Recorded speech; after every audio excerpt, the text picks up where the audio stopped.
pretty good quarterback.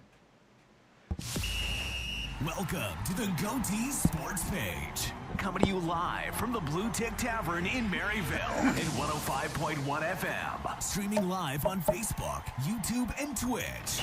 Bringing you the best in local sports since 1978. Featuring the Greenfield Gunner, Mike Edwards. Former Maryville Scot, Donnie Moore. Former UT coach, Ray Trail. From the Daily Times, Marcus Fitzsimmons. And Troy Provo Heron.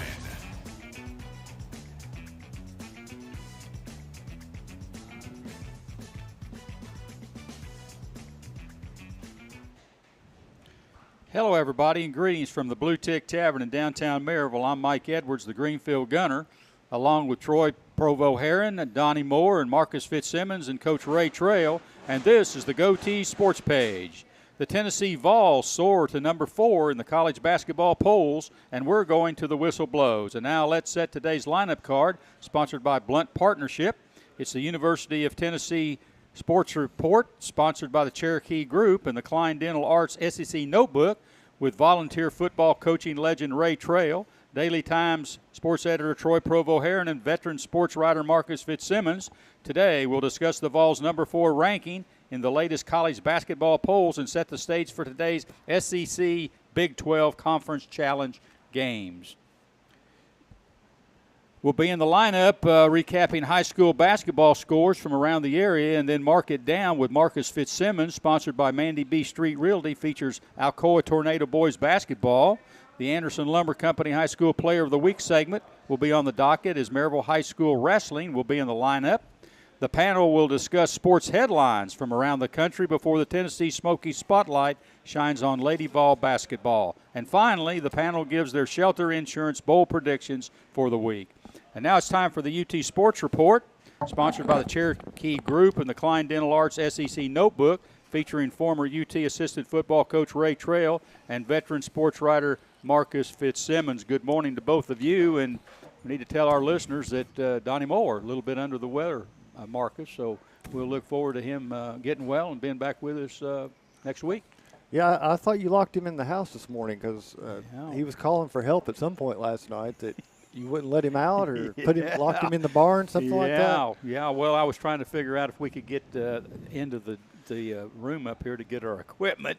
I think it was kind of important that we got our equipment, but all that worked out. It worked out fine. And, you know, Blue Ticks was here this morning. They're already getting the pizza ready. So we're in good shape. Good shape. Hey, let's talk a little UT basketball. It's been a big week for Tennessee round ballers as the Vols defeated LSU and Georgia.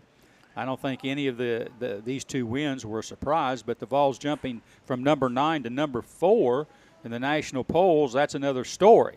Coach Trail, they beat LSU, not a real good basketball team, and they beat Mississippi State, not a real good basketball team, but nonetheless, they went from number 9 to number 4. Your thoughts on jumping 5 spots with those 2 wins, really 2 subpar wins in the league, huh?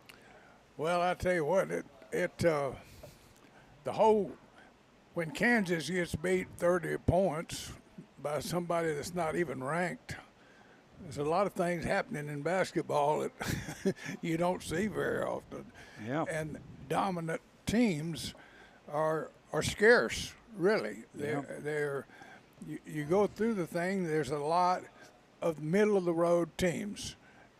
Not very many what you would call top teams that normally North Carolinas and people like that. The Blue Bloods. The Blue Bloods, Yep. that's always up there. Kansas, North Carolina, you go down the list. But we don't have that. Right. You know, everybody, I think North Carolina's been beat 4 or 5 times. Right.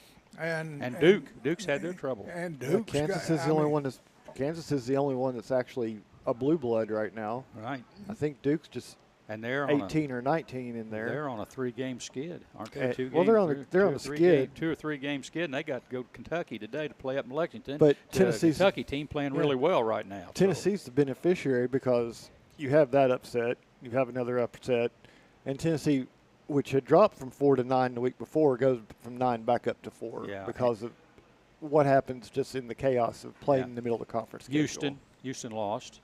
They got beat in there, and UCLA suffered a couple of losses. Southern Cal beat them the other night out there. So a lot of teams getting beat. And some of those teams are, like if you're in the Big 12, Marcus, right now, or the Big 10, those teams are beating up on each other. I mean, there's a lot of good basketball teams in those leagues, but the parity is toward the upper echelon as far as talent and so forth. Whereas in the SEC, you got a few teams up at the top, you got a few teams in the middle, and you got a whole lot of teams that seems down to the lower end. So we got a whole lot of difference in conference, and I think the ACC is pretty much kind of parallels the SEC, so to speak. I think so to a degree. I think with the Big 12 and the Big 10, you've got 8 good to very good teams in there that are beating each other up, and they're keeping the very goods from pulling away. Where in the SEC, you've got 3 very goods bordering on greats and a huge drop-off behind that. So none of those 3, Auburn, Tennessee, Alabama, can afford to drop any games. And, Alabama got scared to death by Mississippi State. Yeah. And Auburn the other night, people were starting to talk about Auburn, even though they've been hanging around that 15 or 16 rating. And then they got beat at home by a pretty good Texas A&M team the other night, and they handled Auburn pretty well at home. I think they beat them about 15 or 16 points down there. I think they closed it at the end, but they were up by almost 20 at one point in the second half. that was really surprising. But Tennessee's schedule now is going to get a little tougher down here toward the end. They got to go down to Texas A&M. They got to go to Florida next week. Florida can be pretty tough at times at home. They've got Alabama coming in here. Everybody's zeroed in on that Alabama game. That's going to be a big one when they come in here. And then you got to go up to Kentucky. They play home and away with Auburn. So things are there's not very many of those bottom dwellers left here on the tail end of the season. It's going to get a little bit tougher. Well, and the thing is, you're going to run Kentucky's into Auburn's, and you're going to have a stack there of good players. Yeah. And we've been playing the dwellers on the bottom. Now we're going to move on up. Yeah. And I think we'll find out a lot more about our team in this next week or two. Yeah. Well, that Alabama, if things play out, Marcus, that Alabama ticket over here at Thompson Bowling, that could be worth, I don't know, that may rival the ticket when Alabama came in here in football. I don't know, but that seemed everybody's pointing toward that game. It's getting closer and closer if everything plays out, and there's not any 2 teams in the league playing any better right now than Alabama and Tennessee.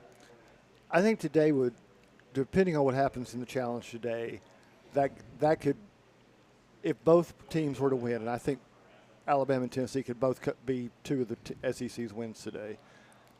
But they win those and they hold out until Alabama comes here, it will be that big, because if they hold out, it's going to be a top 5 game. Yeah. Yeah. And depending on what else happens, it could be a top 3 game. It could be a 1 versus 2 game if things played out the way. I'm not saying Purdue's going to pick up a loss, but it's always a possibility. Yeah. They've been challenged. Maryland played them real well at home there last week, and then they went up to Michigan, and that game really went right down to the wire up in Michigan. But they hadn't won in Michigan since. Yeah, it's been a long time. I mean, some of those kids were freshmen in high school last time Purdue won at Michigan. Yeah, well, but they're off to a great start. I think they're 20-1 right now. Purdue is. Purdue. They got the big guy inside, and they play good defense. They've got good shooters, and you got good inside. You're pretty well hard to beat. You're thinking your life is good, huh? Yeah, life is good if you're in that situation. When you got a guy like that big guy at Purdue, it makes the defense sink back in. They keep you notice every time they throw him the ball, there's 2 or 3 guys running to get on him. And Coach, just to digress a little bit on him, how do you defend that guy? I mean, even if you have somebody his size, he can put back to the basket with that hook shot and just be deadly. You run him up and down the floor as fast as you can run him and get him tired so they take him out of the game. And I'm not being serious on that, because they have to do that at times. Oh, yeah. Because, there's so many trips a guy that big can make up and down the court before you have to get him out. You have to arrest him for a few minutes. But, boy, when he's in there, he's going to intimidate drivers, people driving into the bucket. He's going to protect the goal. And he can up your defense a lot. I mean, talk about a team playing pretty good defense. You got a guy like that in there, and you make a mistake on the perimeter and know that somebody back in there, that big's going to cover for you. Makes your job a little bit easier on the defensive end, on the outside at least. So, well, the thing is, in watching them play, the thing is they've got some good outside shooters, and you watch every defense that I've seen anybody try to play, they cheat on the back line, try to keep two guys on that guy. yeah. And if you pass the ball around, you've got an outside guy that's going to be open because they just look at him and he draws 2 or 3 guys. Yeah. I don't even know if I'd put somebody behind him. I would just front him the entire time because you're not going to stop him from behind. Nobody stopped him. Yeah. He just turns. And he's a pretty coordinated guy. Shoots foul shots pretty well. Oh yeah, big guy. And I tell you and what, there was some talk back in the spring, Coach Trail, that he was going to enter the transfer portal and play someplace else. Yeah. I'd say they came up with some pretty good NIL money up there in Lafayette for that guy because they're not going to be where they are right now without him. He's not ready to go pro, though. He's not ready to go pro because inside in the pros, his size is just normal. Another guy. Yeah. And he's not a great outside shooter. You put a guy in there as big as he is, that eliminates that turn around and stick it in the hole, and he's going to have to learn to shoot outside some. Yeah, wouldn't it be great if Purdue and Matt Painter, coach up there that's had trouble in the NCAA tournament, they're another one of those teams that get in and somebody knocks them off, and Rick Barnes has got same Tennessee. Deal. He's got that syndrome where he gets in there. How would you like to have Purdue and Tennessee playing in the first game in the Final Four? Something's got to give there on the deal, but it would be a good matchup. I was surprised last week. I thought the real upset was Tulane beating Houston. Oh, it was. I thought that was a real big upset. Can't discount the Green Wave in anything anymore. No, I guess Tulane was good in football. Yeah. And they what? Yeah. They're picking up those guys that LSU didn't want and making players out of them. Let's talk a little bit about Tennessee's game with Georgia last week. Mike White came in here, and Georgia, he's got them playing pretty well, but they had a bad loss, I think, to Vanderbilt last Saturday down there. Kind of took a little bit of momentum out of their sails, and boy, they came up here and they didn't shoot it well. They were 29% on field goals and 18% from threes, and free throws weren't any better, 41% and 20 turnovers.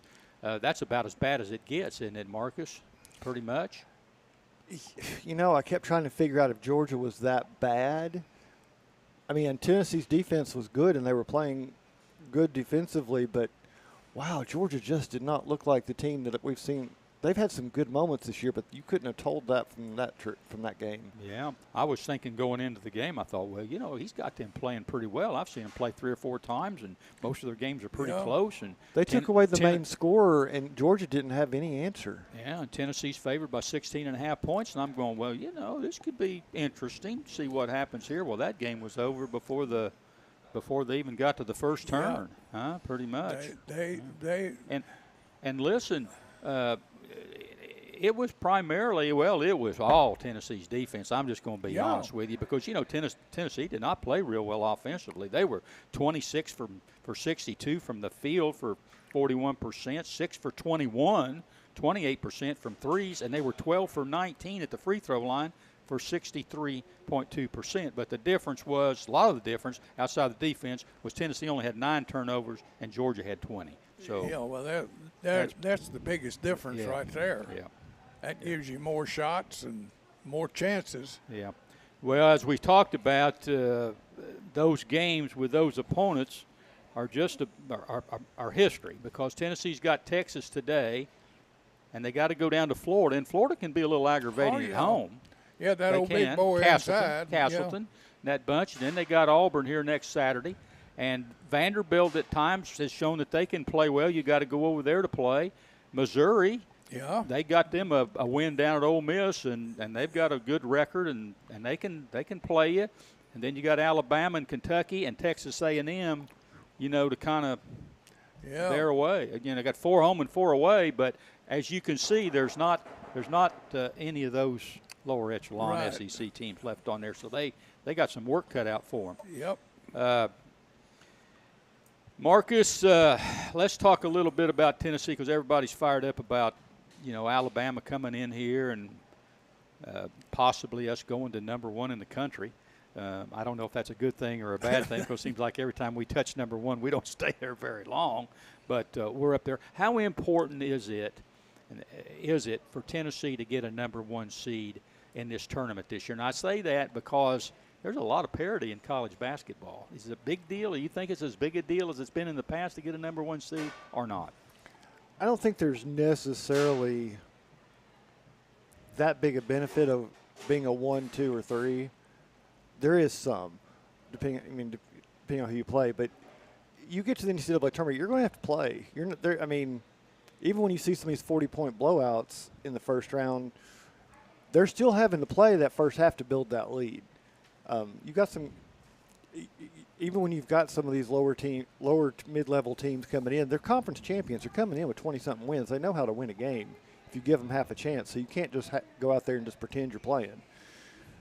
So I don't think there's that big a difference as far as what it does to Tennessee's tournament chance. As far as for the fan base and recruiting and having that number one seed for the first time, I think that would be huge for the program and Rick Barnes. Yeah. Well, from a historical standpoint, that number one seed has been this important. Since 1985 in the NCAA basketball tournament, number one seeds have won the championship 23 out of 36 times. 23 out of 36 number one seeds have won. In the last 14 years, 11 have been number one seeds that's won the title. So have we got a different year this year with all the parity? I don't know, but there's 10, 15 teams ranked in that top 20 that could make some noise. Oh, yeah. In the tournament. Oh, yeah. I think. But we saw it the last couple of years. We haven't had 4 number one seeds reach the Final Four in a very long time. And I think last year we only had, one? Yeah. That made it all the way through? Yeah. So, it helps you if you're going to be in that odds-on to be the national championship to be a 1 seed, but it's not a guarantee you're even going to make the Final Four. Right now, Alabama, I'd say Alabama may be playing the best basketball in the entire country. Yeah. Tennessee playing great basketball. Houston's playing great basketball. Those 3 right there kind of sets themselves apart maybe from the other one. The fourth one, Purdue. What am I thinking? Purdue. Yeah, Purdue. The number one team. How can I leave them out? And being from Indiana, somebody needs I don't to know. swat me across the head right here or something. But, yeah, those 4. But I'm saying those 4 kind of set themselves apart from everybody else. Oh, yeah. I think you've got that top tier. There's some room in there for some people to make a 5th or 6th and make a case. But at this moment, and we've still got a lot of basketball to play in the next month, Yeah. that you're going to – Tennessee's going to be tested.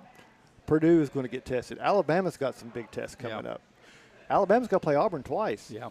But if you're comparing the 4 basketball teams right now with the 4 football teams that we ran all through the year, we don't have a school there that we're thinking, they really probably shouldn't be there. Yeah. These 4, Them 4 don't good you think teams. should be there? Damn right. I mean, I think they've kind of separated themselves from. I think they've made the everybody case else. that if they play out over the next 5 weeks, they've got that argument to be made. You look at Kentucky's playing good ball now. Yeah. And Kansas getting beat is the worst thing that can happen to anybody because now if they're getting beat, this is a good time to get beat right now. Right now. You don't want to get beat down there toward the end. That's exactly right. So this may not be a bad thing, but Kentucky, they are playing a lot better. They're a far better team right now. They're better, and I'm curious to see what they do with Kansas because, outside of Auburn, Tennessee, and Alabama, I don't see any other wins on the schedule for the SEC today in the challenge. I really don't.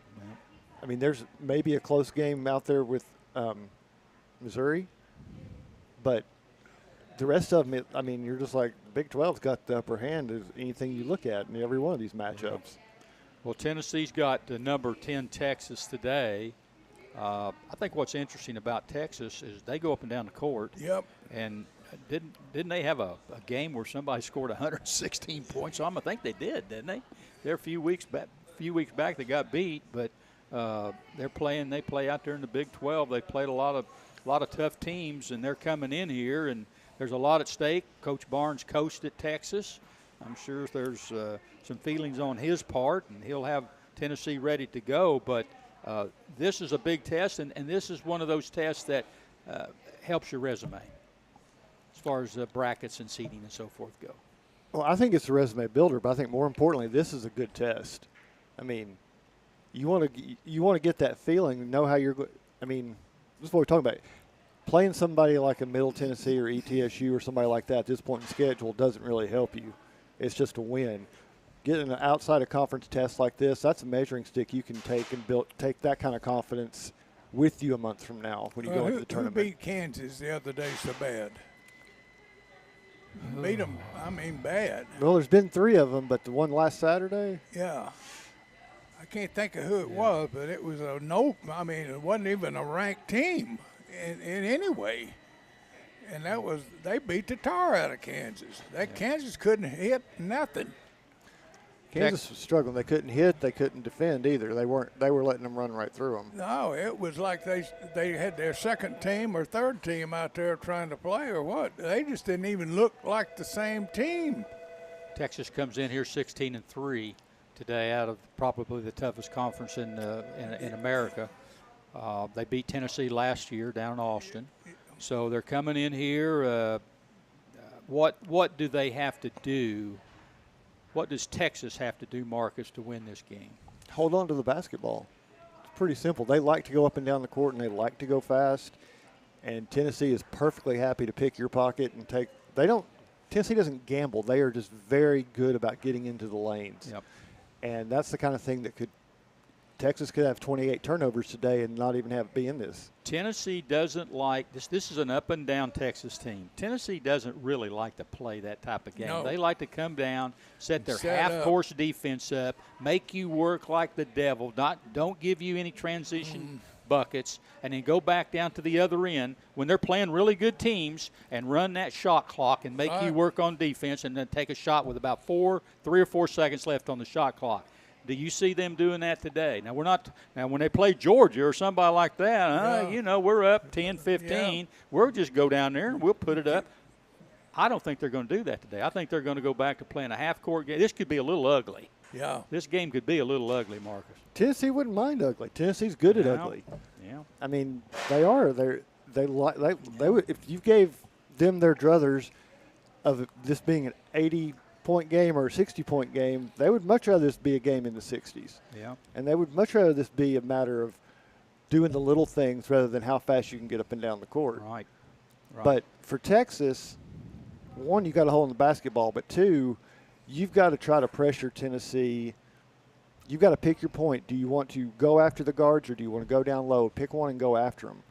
Because Tennessee's deep on the outside. They've got lots of ball handlers, but they've got chinks of where you can go after them. And Texas has got the personnel that they can match up with them. Yeah. Yeah. Well, but you look at the mistakes in the game, the last game that you called off the stats were all terrible offensively. Tennessee is not a great shooting team. If there's any inconsistencies with this Tennessee basketball team, as good as they are, as good as this team is, and this may be one of Coach Barnes' finest teams, it's in the consistency with the offense. Right. That's what I'm saying. There's nothing wrong with their consistency in the defensive end. No. They're as consistent as you can be. They're going to get after you, and they're going to hang their hat on that defense down there. That's right. On the defensive side. But the offense, Marcus. Very questionable. Yeah. It's not reliable, but it's also, I don't say consistently bad, doesn't sound like the right thing. It's got a level point that's not where they want, but it's also got that ability to show up and be very, very prolific. But it's not consistently there. And on their offense, it can be like they're not having a real good night on offense, and then the game gets right down on the line, and you're going, man, they've hit 3 straight threes right down here in the Yeah. last 2 minutes of the game. It seems like when the game's on the Yeah. line, they clutch it. You know, maybe hit a fan out of 3 out of 4 on the outside, and then they pull away just enough to win the basketball game. But I think you're going to see more of a deliberate game today, and, you know, my gosh, if it's 100 to 94, I'll be shocked. I don't know. I don't know whether we can score that many points if we get in that type of game. And I don't know whether we can hold Texas to 50. I mean, that's what we've been doing with everybody else, is hold them at 50. Can we hold Texas to 50 points today? Well, if they don't take care of the basketball, you can. If they're throwing it all over the court, sure. Yeah, I guess. Hey, game day was in Knoxville for the Lady Vols game with UConn there this past week. And today, game day is here again for Texas. ESPN record for the Vols. That's a pretty big deal to have them here as much as we've had. They maybe ought to get an apartment, you know, here locally, because we seem to have. They might as well, because they're going to be back for baseball, aren't they? Huh? It's possible, but I mean, this is the first time that Sports Center has been to the same school for football, women's basketball, and men's basketball within the same year. Yeah.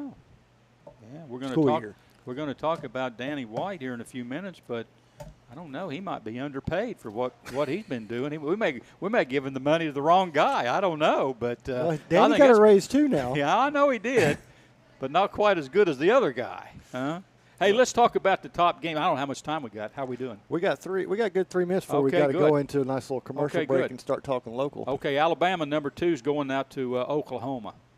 What do you think? Oklahoma out there. I think Oklahoma beat them last year. I think they did down there in Alabama. I think they beat them. I think this is a vengeance game for Alabama. I don't think Oklahoma will stay with Alabama. Even it on the home court. I think this is vengeance. I think Alabama wants to prove it against somebody else because they feel like they've taken some lumps over the last couple of weeks and had some questions raised. Bama struggled the other night against Mississippi State a little bit. They didn't beat them very bad. They trailed most of that game. I watched it. Alabama did not match up well with Mississippi State. Mississippi State was able to take some things away from Alabama they weren't expecting. Well, I like Alabama today, but you know, Oklahoma, they can be a little feisty out there. Kansas at Kentucky, I really like the way Kentucky. I don't really like to say these things about Kentucky, but I think they're really playing well right now. They are. They are really playing well, and Kansas is. They're trying to find their identity a little bit. I think Kentucky beats Kansas today. They're in Rupp Arena. That crowd's going to be fired up today because Kansas is coming in there. It's going to be a home court advantage for sure. Tremendous. Well, our storyline is Kentucky's playing well. Kansas' storyline is they don't want to go and make this skid 4 games. Yeah. So Kansas is playing for a lot too. They're trying to right the ship. Yeah. But I don't think they can at Kentucky. Yeah. Another team has kind of been under the radar. I look at this Kansas State team being under the radar. They're number 5. They're under the radar. They kind of remind me of Penn State in football. You know, they've just under the radar all year long, and they got a pretty good team. Well, their Florida is out there at Kansas State. They got their hands full out there in Manhattan today. Florida is so limited.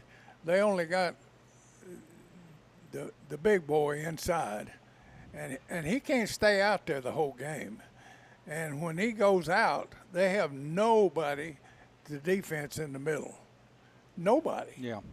And I think and you know, the other night that he passed the ball several times that he could have shot.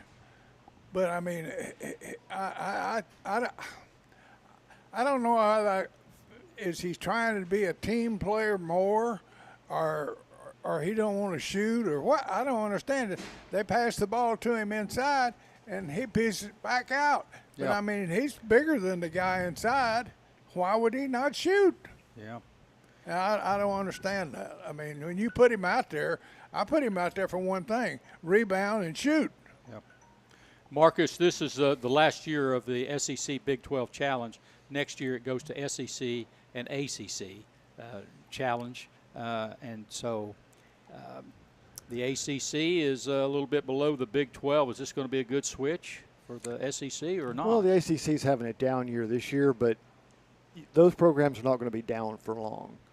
And when you ever see Duke and UNC in a slump, it usually means the rest of the conference is catching up a little bit. So it may be a stronger ACC next year. Yeah. This challenge today, it's a big deal. There's 7 games that involve top 25 teams. Now, granted, Coach Trail, 5 of those top 25 are from the Big 12, and 2 of them are from the Southeastern Conference. Yeah.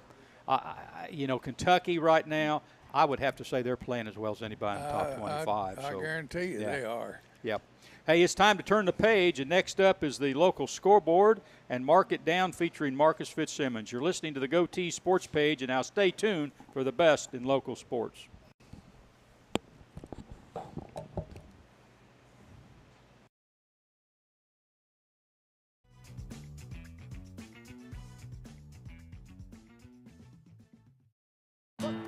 Make the big play with MVP Money Tools from Knoxville TBA Employees Credit Union. With KTBA ECUs, contactless debit card, direct deposits that hit up to 2 days early, credit cards that earn cashback reward points, and loans with competitive rates. Add all 4 MVP Money Tools to build your financial roster. It's everything you need to win financially. Join us now. Federally insured by NCUA. Equal Opportunity Housing Lender. Restrictions may apply. Call for details. 800-467-5427. Since 1925, Anderson Lumber in Alcoa has proudly served and supported our local communities. But did you know Anderson Lumber is so much more than a lumber store? You can stop in anytime and see our incredible kitchen showroom. From floors to cabinets and everything in between, Anderson Lumber's experts can help you design your dream kitchen. And then our install team will make it a reality. For anything home, we welcome you to visit Anderson Lumber in Alcoa or shop over 67,000 items online at AndersonLumberCompany.com. Anderson Lumber, since 1925. Aubrey's is known for real comfort, real food, real good. But remember, Aubrey's is also really into Blount County. Aubrey's Maryville has been a strong supporter of local schools and sports programs for more than 15 years. From baseball to football, dance teams, and marching bands, Aubrey's has helped schools and youth programs generate thousands of dollars. It's easy for us to do because it's the right thing to do.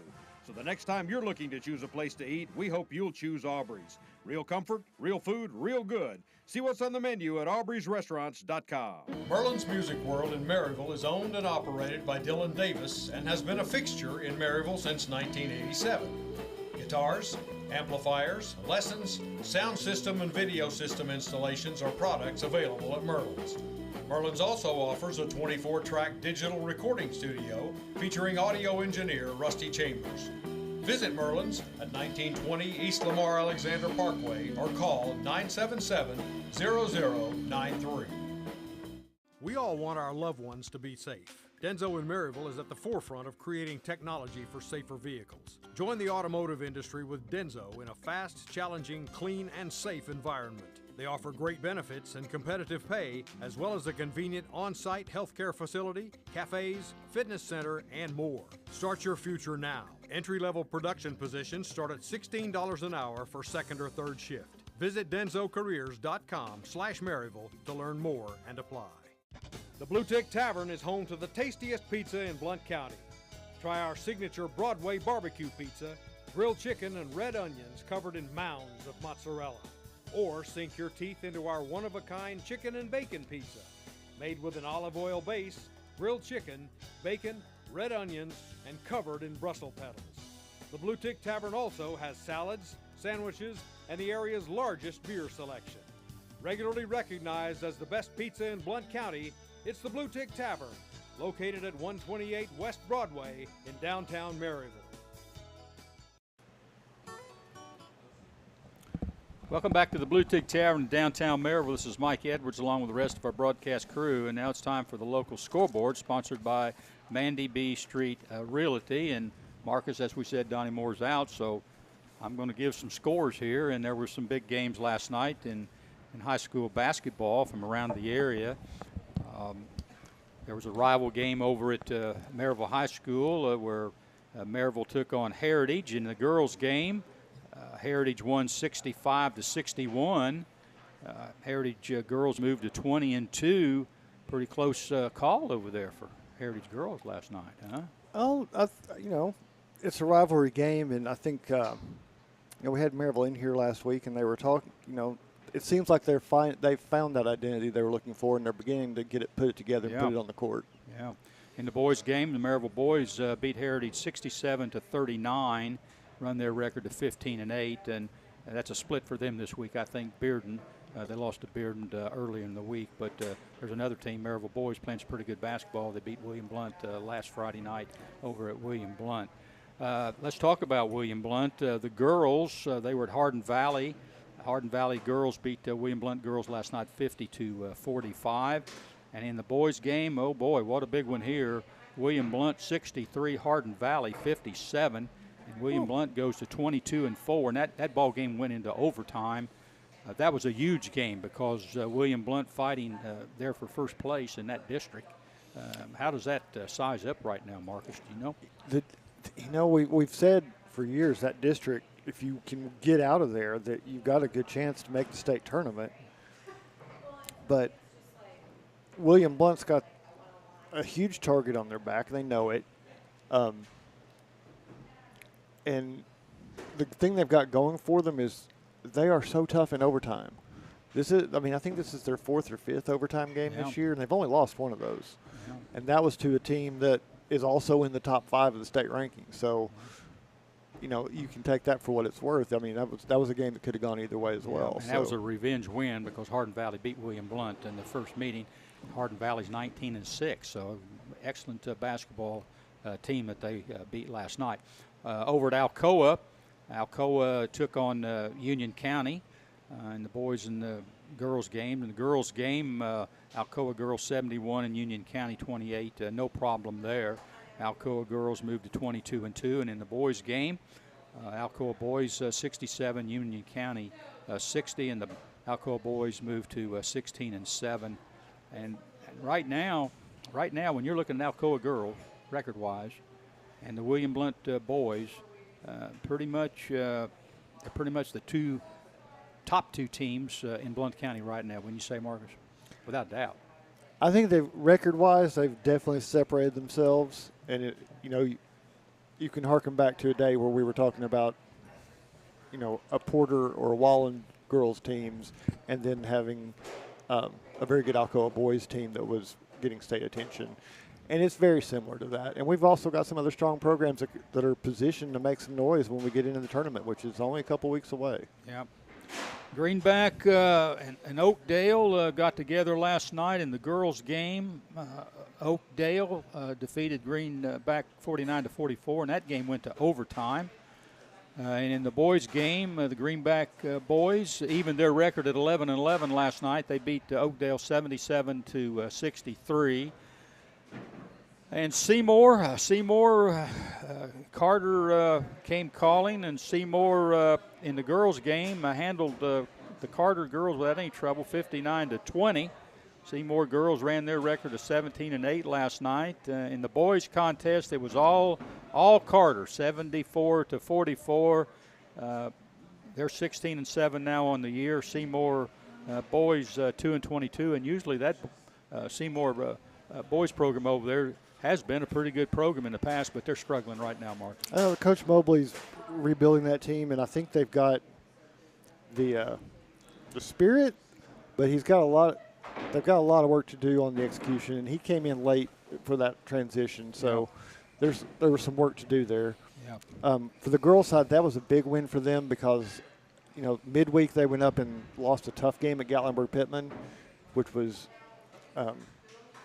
that's a rivalry game. That's a William Blount Heritage game for Seymour, and that one was a tough loss. They needed to bounce back and get a good win, and taking down a Carter team by 30 is a good way to bounce back from that. Got a couple of Kings Academy scores here in the girls' game. The Kings Academy won that one 50-47 over Providence Academy, and in the boys' game, the Providence Academy returned the favor, so to speak, by beating the Kings Academy 43-42. And the Kings Academy program there, The girls are 14-8, and the boys are 19-6. So very respectable over there on their seasons. It is, and even more than with Division I, those Division IIs, because depending on where they are in geography, it affects their records a lot. Yep. You know, that all comes down to the tournament and how you're playing in February.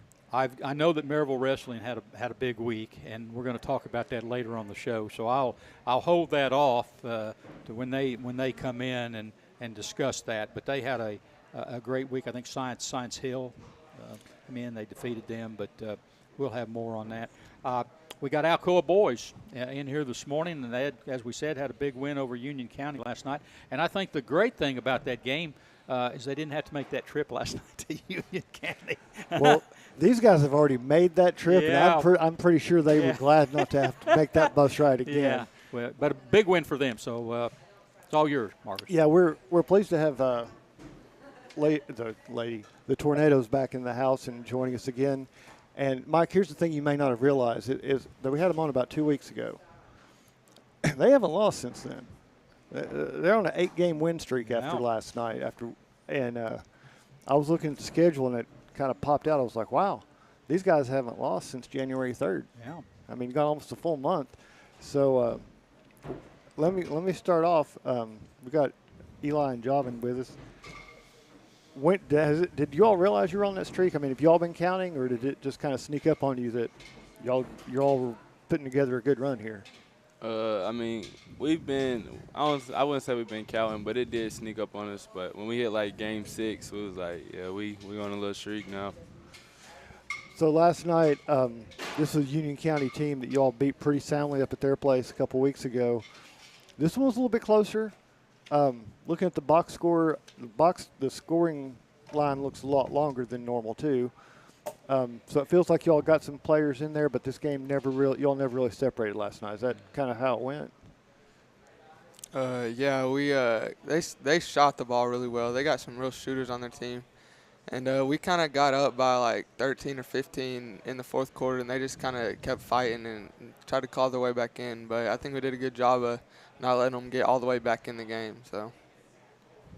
So it counts. It's a district win, and that's what you need. And you got one more game left in the month. I want to talk about that one in a minute. But the thing that really, in this streak that popped out, is you had Sevier County twice within about an 8-day span. And that's a really good 4A team. Both games go to overtime. Were you all just tired of seeing them by the time that last buzzer went off? I mean, you all played 11 quarters against them in 8 days. I mean, yeah, like we playing them, they players like, man, we just trying to get the game over with. Like we playing 5-6 quarters in the game. It's just crazy. Like they a good team though. They super solid team. They fight to get the dub, but we pulled out in both of them. Yeah, when you've got those kind of overtime situations, you're either making that clutch shot to force overtime, or somebody is stopping somebody from winning.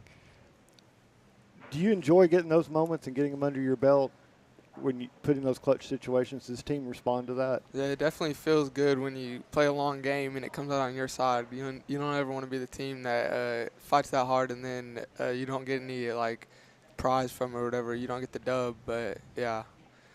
It's also a great experience too, because like last year we lost to Sub-State by 2 points and we went into overtime. So it's like we done had 2 overtimes this year already. So like when it comes that time during Sub-State or in the region championship or at state, if we get there, when we get there, we'll be ready for it.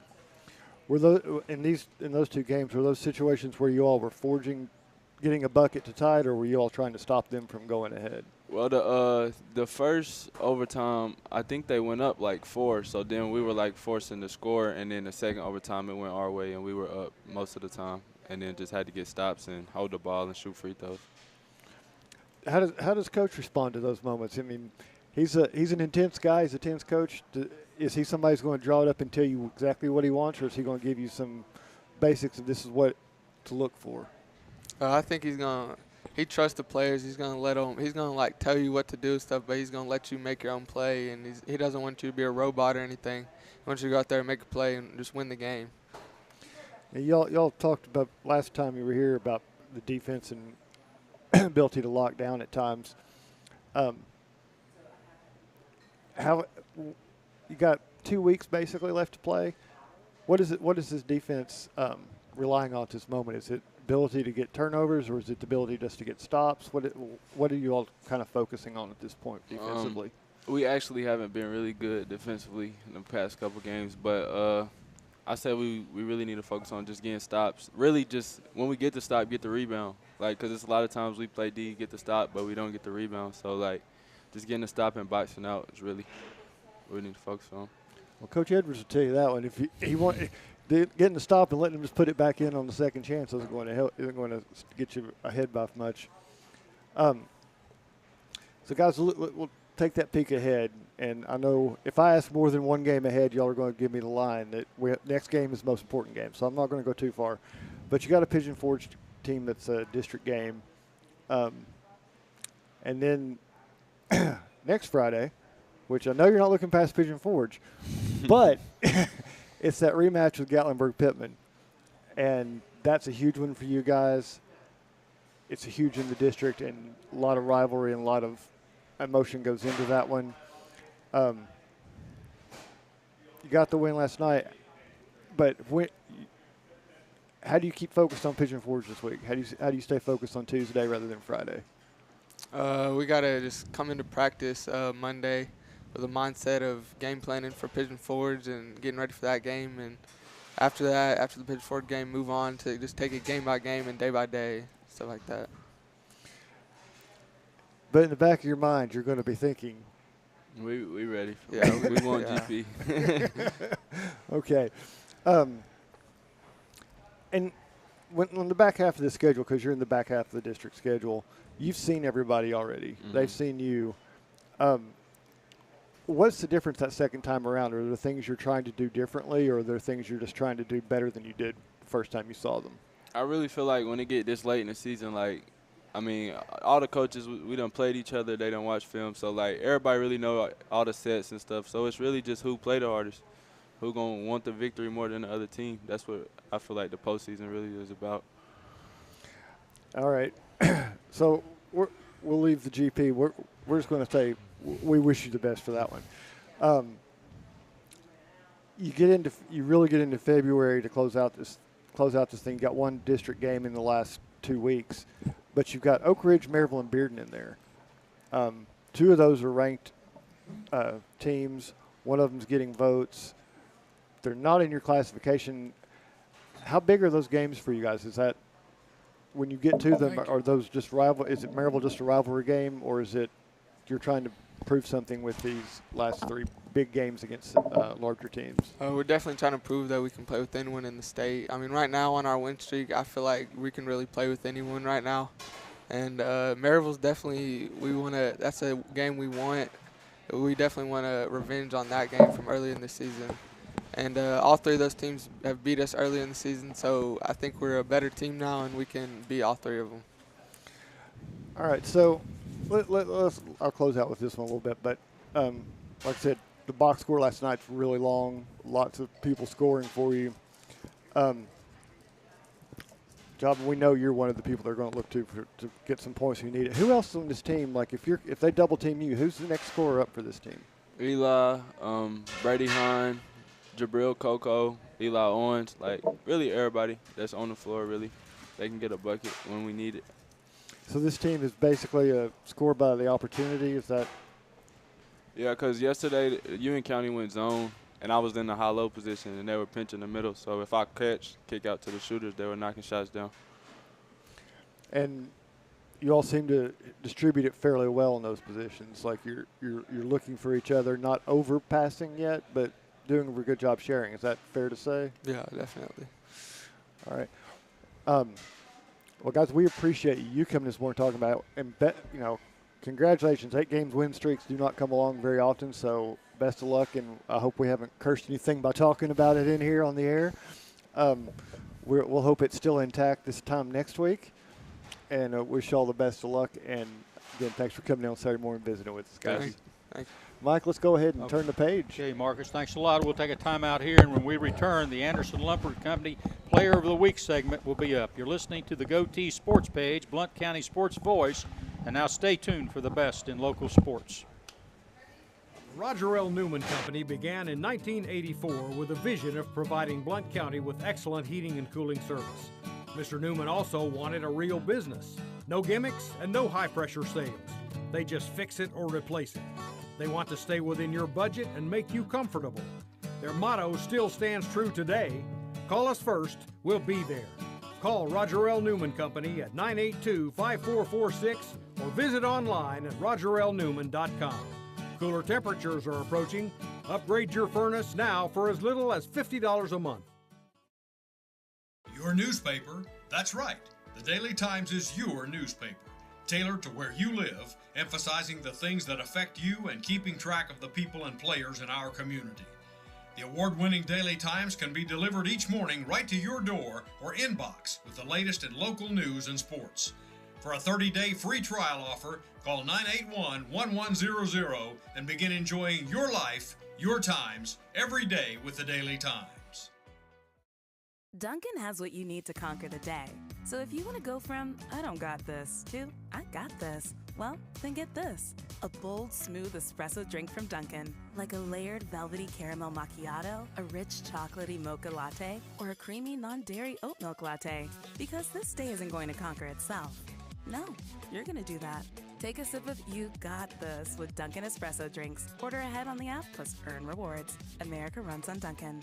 Price and participation may vary. For over 50 years and 3 generations, the people of Blount County have trusted Stevenson Tire with their vehicles and their families. Our mission has always been simple: to provide quality products at reasonable prices with exceptional customer service. Featuring tire products from Michelin, BF Goodrich, Uniroyal, Bridgestone, Firestone, and Yokohama, Stevenson Tire also offers alignment and brake services at affordable prices. Stevenson Tire Company, 2411 East Broadway Avenue in Maryville.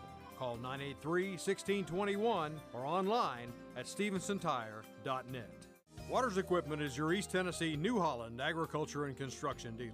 Waters Equipment has been serving Blount County for 48 years and has 2 locations in Maryville for sales and service for New Holland equipment. Offering shop and field service for trucks and equipment of all brands, Waters offers equipment rentals for New Holland skid steer, Mini X, and tractors. Call 238-9000 for your rental needs. That's 238-9000. Waters Equipment New Holland. Excellence in service. Since 1925, Anderson Lumber in Alcoa has proudly served and supported our local communities. But did you know Anderson Lumber is so much more than a lumber store? You can stop in anytime and see our incredible kitchen showroom. From floors to cabinets and everything in between, Anderson Lumber's experts can help you design your dream kitchen. And then our install team will make it a reality. Wow. For anything home, we welcome you to visit Anderson Lumber in Alcoa or shop over 67,000 items online at AndersonLumberCompany.com. Anderson Lumber, since 1925. So it goes me, Peyton, and Hayden. Welcome back to the Blue Tick Tavern in downtown Maryville. This is Mike Edwards, and it's time for the Anderson Lumber Company Player of the Week segment. And Marcus, while we're on high school sports, I'm going to go up into Indiana a little bit. Oh, no. Here we go. I went to Greenfield High School up there, and Greenfield High School, Coach Trell, it no longer exists anymore. It's a consolidated school now, Greenfield Central. But they've got an outstanding basketball team up there, and I want to mention them a little bit. They're ranked in the top, I think, top 15 in the state up there. They're 13-1. They won by 30 points last night against a rival team. They got a couple of outstanding players. They've got a senior by the name of Dylan Moles. He's already committed to go to Marion College, and I know that doesn't mean a lot to people down here, but Marion College's athletic director is Steve Downing. Steve played at Indianapolis Washington High School and was a teammate with George McGinnis, who went on and played with the Philadelphia 76ers and Indiana Pacers and is an NBA Hall of Famer. Steve is the athletic director at Marion College, but so we got a guy from my hometown going there where he's the athletic director, and of course, George and Steve were both teammates of mine on the '69 Indiana All-Star team. And also that Central High School, Greenfield Central High School team's got a sophomore by the name of Braylon Mullins. Now, Dillon's averaged about 20 points a game, and Braylon, who's a sophomore, and he played as a freshman at Greenfield, so he's going to get 4 years in.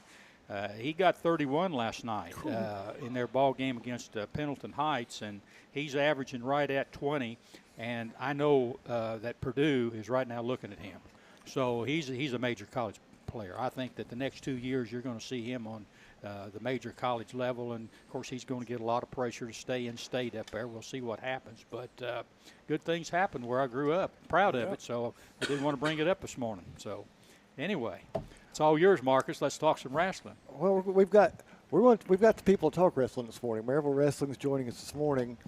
We've got 3 of the wrestlers, and I think if Troy Provo Heron didn't lie to me last night, that between the 3 of them, there's only 4 losses individually so far. Does that sound right, guys? Yes, sir.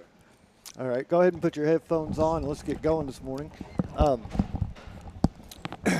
So let me see if I may not get the last names right here, at least the first one.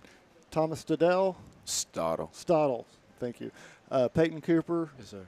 And Hayden McDonald joining us. If you've got your lineup card at home, that's the end of the heavy end of the Maryville Wrestling lineup. That's the 195, 220, and 285.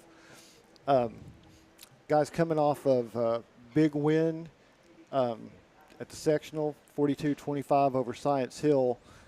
The score looks bigger, but there was a definite decision point in this, and then you all closed out with some successive wins down there. But the first one was kind of surprising to me. Michael Colligan went up to 182. Yeah, he bumped up.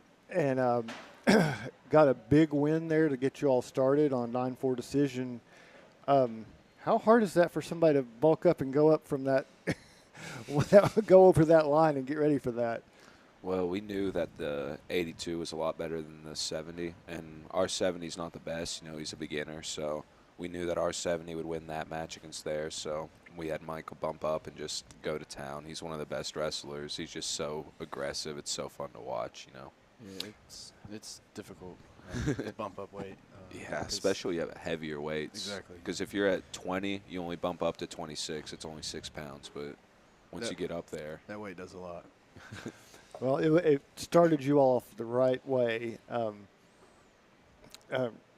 And the way the coin flip with it starting at 182, you guys were the starting matches. Yeah. Kind of setting the tone. Do you like it when you're not at the end, when they've got you all at the start? Yeah, it's a lot better. Yes. Is that because you don't have to wait as long, or because you don't have as much time to get nervous about it? Oh no, both. You get nervous? I get a little nervous. I mean, I had the #1 kid, so the whole time I'm thinking about that. And if you're going last, it's just it's a little stressful. But especially if it comes down to you at the end. Yeah, all the pressure's on you. That's rough. But on the flip side, when it doesn't come down to you, when it's way over and decided, that's also kind of hard to keep your focus on when it's not, it's not going to affect the outcome. Yeah, for sure. So the big news out of it, and I'm gonna come back to some of these individual matches, but y'all advance the state to make this return. My guess and supposition is you want to do better than last year's went. Oh yeah, 100%. Absolutely. 2 very close matches, but you came on the wrong side of them last year. And I guess I'll start with Hayden on this. But what did you bring out? What lesson did you bring out of that? What are you going to do a bit different this time around? Well, actually, last year I lost my match at Team State, so that was a little rough. But I had a hard opponent at the time. But this year I feel like I can definitely get pins on everyone at state. So. Peyton, what's the team's attitude as far as is there we want to prove something? Last year we really just were excited to be there, not excited to wrestle there. That's what we're really changing about it this time. We're gonna actually come to wrestle this time instead of just enjoy being down in Franklin. So, Thomas, what's the thing for you? I think, like, from the jumps I've seen from, like, freshman to senior years, like, the aggressiveness we have You know, we used to be a lot more passive, focusing on re-attacks, but now we're just attack. You know, go out there, score as many points as you can. Dan always tells us 3 takedowns before you can pin them, you know. Yeah. So y'all have the experience, so you already know what to expect down there, which is you take your old COVID mask and you put it on so that the wonderful aroma they cannot get out of the Williamson County Ag Expo Center that smells like something Ray may have brought in here on the bottom of his boots doesn't overpower you. I kind of say that in jest, but there's been some years it's been kind of rough down there where they had the rodeo in not too long before.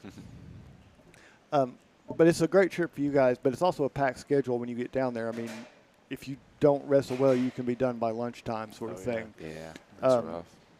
So what do y'all have to do between now and next weekend? Yeah. What do you do to get ready for this one? Stay focused mentally. That's the main part of it. We know our moves and stuff. We know what we can do, how we can perform. We just got to mentally be there. 100%. Just keep practicing hard and staying focused. There's not much like cardio or lifting you can do in a week that's going to improve it, you know. You want to dial it back for big stuff like this, but you got to be 100% mentally there, ready to win.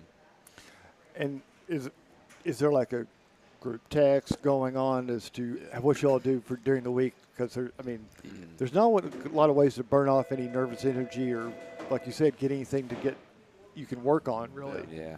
We have a group chat that Coach Kate's over, and before match time and stuff, the day of, he tells us to envision our opponent, how we're going to beat them, how we're going to attack, and then not focus on it the rest of the day. And just let it all just relax, and then come match time, use what you thought of.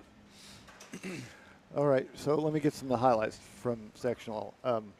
First off, not the easiest road to get there, but you got there. Yeah. You get Science Hill. Peyton, you get David Reed a fall in 52 seconds. Do you want to tell us what happened there? Because it sounded like it was decided fairly quickly. Yeah, it's just my football nature. I basically tackled him. That's basically it. It's been like that all season, just fast pins. Yeah. Is that your preferred style to it, is to be that quick and to get it decided? I'm not really in wrestling shape as these two guys are. I'm more of a football shape kind of guy, so getting it over quick really helps. And Hayden, you follow up and get it's a close decision, 3-1. Talk a little bit about how that went for you. Well, this kid was really good. I actually pinned him last time I wrestled him, and then I was like really nervous this time around, and so it came down to a last-second takedown that I had, and that won it for me. So once you're done, the next three go against you. One of them's obviously the forfeit, 106.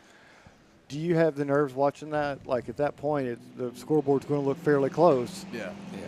But I was fairly confident. We pull out the next 5 matches after. We got 1-4 of the 5. You get nervous though. Yeah, I get nervous watching. It's nerve-wracking. So talk a little bit about how this season has kind of progressed, because you've had goals and now that you've reached one of them. Where do you kind of rate the season so far? Like, if you look back to where you were when you started the training preseason, is this where you envisioned you would be?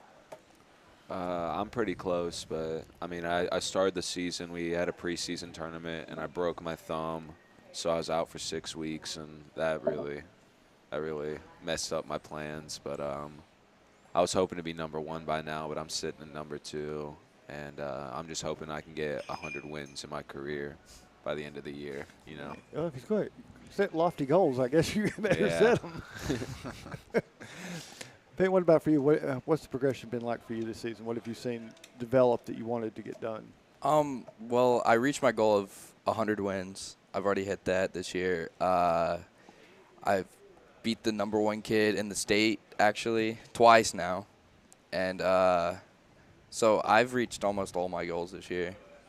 Yeah, keep going. State championship. Yeah. And what about for you? What How close are you to what you've set out? Well, right now, there's 2 different ranking sites. On one, I'm 1. On the other, I'm 2.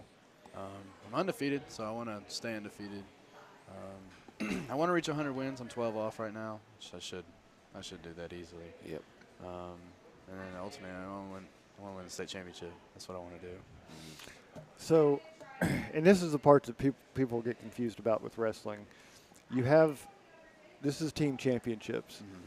As soon as this is over, you all turn around for duels. Yeah. It's a whole different thing at that point because it's individuals and you're wrestling to get back to the individual tournament. So you go back to the same place a couple weeks later if you're having that good season. Do you do some scouting with this? Because some of these guys you're going to see at teams are the same ones you're going to see again in a couple weeks if you make it back. Definitely. For sure. My kid that's like ranked above me and below me in the different ranking sites, he's from Wilson Central. That's who I want to get paired with because I want to get a feel for it before I wrestle in an actual state tournament. So I would assume y'all would do the same. Yeah, I look and see like what I can. I'm a big top wrestler. I'm not too great on my feet, but once I get on the mat, I really dominate kids. So I like seeing if I can throw a leg in on kids and rip them back and forth. So I know your focus is on what the team's doing, but if there's a chance to take a peek over at a match 2 mats over and see somebody, you're going to take the chance to kind of look over the chairs and take a peek. 100%. When your weight comes up on another mat, you're watching. Yeah.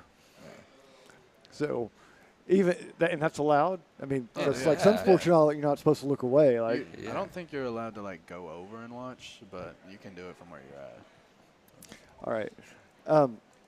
I'm going to give a little bit of shout out here because TWSAA has kept this tournament down at Williamson County for a while now, which I think is a great venue for this, despite the occasional aromas.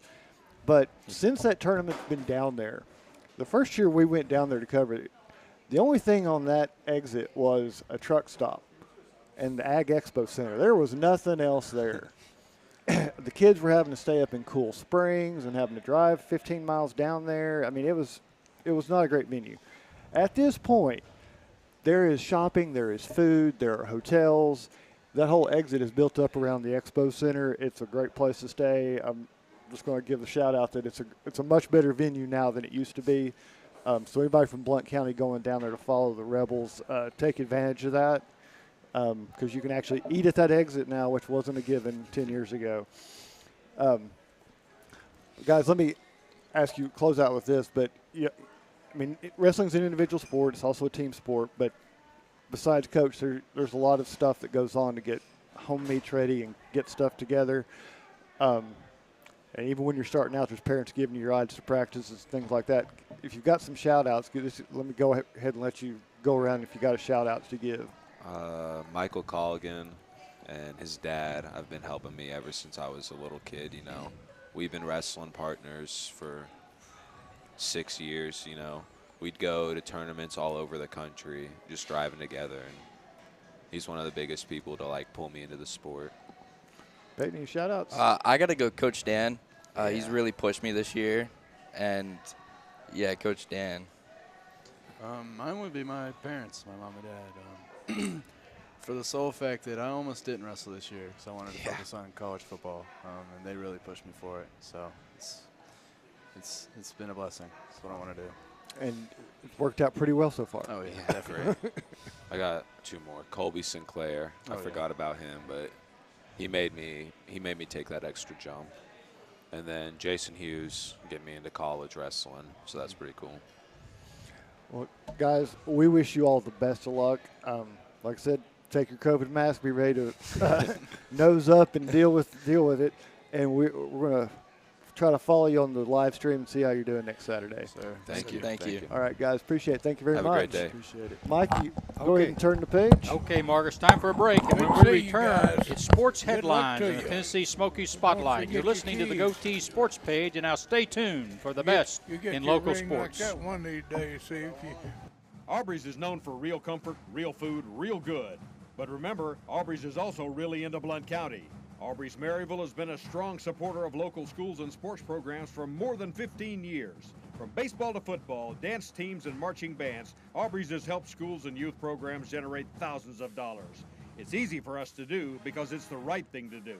So the next time you're looking to choose a place to eat, we hope you'll choose Aubrey's. Real comfort, real food, real good. See what's on the menu at aubreysrestaurants.com. We all want our loved ones to be safe. Denso in Maryville is at the forefront of creating technology for safer vehicles. Join the automotive industry with Denso in a fast, challenging, clean, and safe environment. They offer great benefits and competitive pay, as well as a convenient on-site healthcare facility, cafes, fitness center, and more. Start your future now. Entry-level production positions start at $16 an hour for second or third shift. Visit densocareers.com/Maryville to learn more and apply. Merlin's Music World in Maryville is owned and operated by Dylan Davis and has been a fixture in Maryville since 1987. Guitars, amplifiers, lessons, sound system, and video system installations are products available at Merlin's. Merlin's also offers a 24-track digital recording studio featuring audio engineer Rusty Chambers. Visit Merlin's at 1920 East Lamar Alexander Parkway or call 977-0093. Make the big play with MVP Money Tools from Knoxville TBA Employees Credit Union. With KTVA ECUs, contactless debit card, direct deposits that hit up to 2 days early, credit cards that earn cashback reward points, and loans with competitive rates. Add all 4 MVP Money Tools to build your financial roster. It's everything you need to win financially. Join us now. Federally insured by NCUA. Equal Opportunity Housing Lender. Restrictions may apply. Call for details. 800-467-5427. The Blue Tick Tavern is home to the tastiest pizza in Blount County. Try our signature Broadway barbecue pizza, grilled chicken and red onions covered in mounds of mozzarella. Or sink your teeth into our one-of-a-kind chicken and bacon pizza, made with an olive oil base, grilled chicken, bacon, red onions, and covered in Brussels petals. The Blue Tick Tavern also has salads, sandwiches, and the area's largest beer selection. Regularly recognized as the best pizza in Blount County, it's the Blue Tick Tavern, located at 128 West Broadway in downtown Maryville. Waters Equipment is your East Tennessee New Holland agriculture and construction dealer. Waters Equipment has been serving Blount County for 48 years and has 2 locations in Maryville for sales and service for New Holland equipment. Offering shop and field service for trucks and equipment of all brands, Waters offers equipment rentals for New Holland skid steer, Mini X, and tractors. Call 238-9000 for your rental needs. That's 238-9000. Waters Equipment New Holland. Excellence in service. For over 50 years and Back to the Blue Tick Tavern in downtown Maryville. This is the Greenfield Gunner, Mike Edwards, and here are this week's sports headlines. We got some pretty good ones. We've got Scott Rowland, Marcus, going into the Baseball Hall of Fame. He got 76.3% of the vote. That's not much over 75% needed, but it was enough, Guy, to put him in there. Yeah, and I think he's, the 18th third baseman, I think is what I read. Yeah. If I've tracked that down correctly.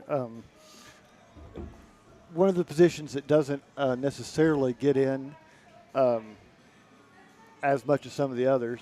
The disappointment to me, I was glad Todd Helton got more votes than he did last year, but I was disappointed that he was so close to the threshold and did not get over the line to get in. Yeah, he got 72.2%, and the former Rocky batted 316 in 17 seasons and a 3-time Gold Glove. Rowland's gonna join Fred McGriff in the Hall this year. As we mentioned, Rowland was a third baseman. He played for the Phillies, the Cardinals, the Blue Jays, and the Reds. 7-time All-Star, 17-year career, 8 Golden Glove awards, hit under 300. You think his defense had more to him getting in the Hall than his offense as far as a player? I think you have to have a combination of both, and I think in his case, he was more recognized for being solid on the left side of the infield. I don't know that he was ever really a Gold Glove consideration, but I thought he was sound in what he was doing. You weren't going to a weak point just in there because he could hit. Yeah. Coach Trail, Scott Rowland from Jasper, Indiana. Oh, no. It's almost unbelievable to me that you got a. And how many Indiana, miles is that from Greenfield? Well, it's a few miles, but an Indianan going into the Hall of Fame when you can't play high school baseball to May because it's still snowing up there. That's pretty amazing. But he wasn't only an outstanding baseball player; he was a great basketball player. He was in 1993. He was runner-up in the Mr. Basketball voting in Indiana. So he was a. That just goes to show you he was a great athlete. You know, just not a baseball player, but also an outstanding basketball player. There are East Tennessee, New Holland, agriculture and construction. True athletes that can play a lot of things. Don Kessinger. Right.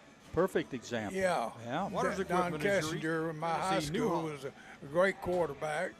He's a great basketball player. He's a great baseball player.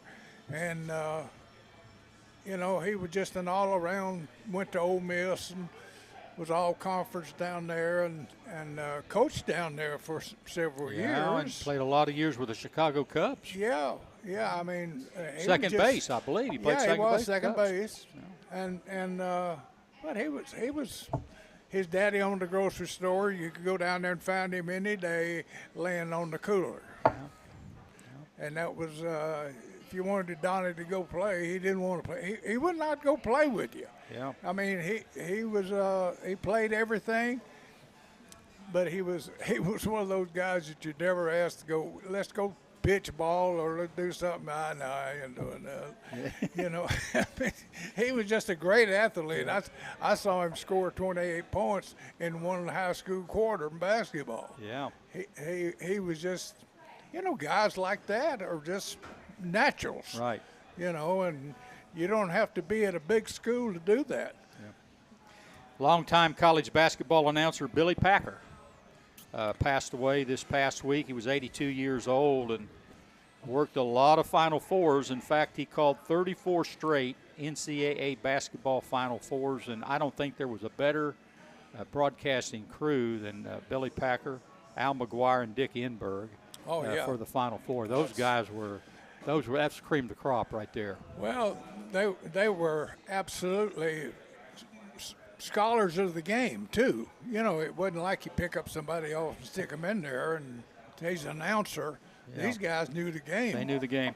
Hey, Coach, when I was at Tennessee, we played Frank McGuire over here at South Carolina. I probably mentioned this before, and we beat them, and we had to go up and play Al McGuire up in Marquette the second game, and they just beat the living tar out of us up there.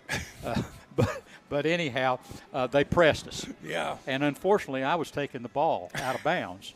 I had my finest assist night that night. I had 8 assists to Marquette that resulted in buckets from the out of bounds. You threw it to the wrong guy. I never came close to that record the rest of my career, but I had 8 assists against Marquette. I think most of them were to Allie McGuire, Al's son. I think he had his best night was steals from inbound passes for me. But golly, but Billy Packer, what a great career and story. He was as far as broadcasting college basketball. He'll be missed and always remembered for his accomplishments. He was kind of like Dizzy Dean to baseball. Yeah. He kind of favored the ACC a little bit. A lot of people he liked the ACC. Of course, he lived over in Charlottesville. Yeah. But he liked ACC basketball, and that's when ACC basketball was really on top of with North Carolina and Dean Smith over there and Krzyzewski at Duke, and that was great basketball. Hey, we got we're heading toward the Super Bowl, which will be played in Glendale, Arizona on February the 12th. And tomorrow, the Cincinnati Bengals will be at Kansas City to take on the Chiefs for the AFC Championship game. That'll be at 6:30 on CBS. And before that game, we'll be watching Philadelphia and San Francisco. The 49ers will be in Philadelphia for that one, the NFL championship game, and that'll be at 3 o'clock on Fox. I don't know. Patrick Mahomes beat up a little bit. They're going to start him tomorrow, but we'll see.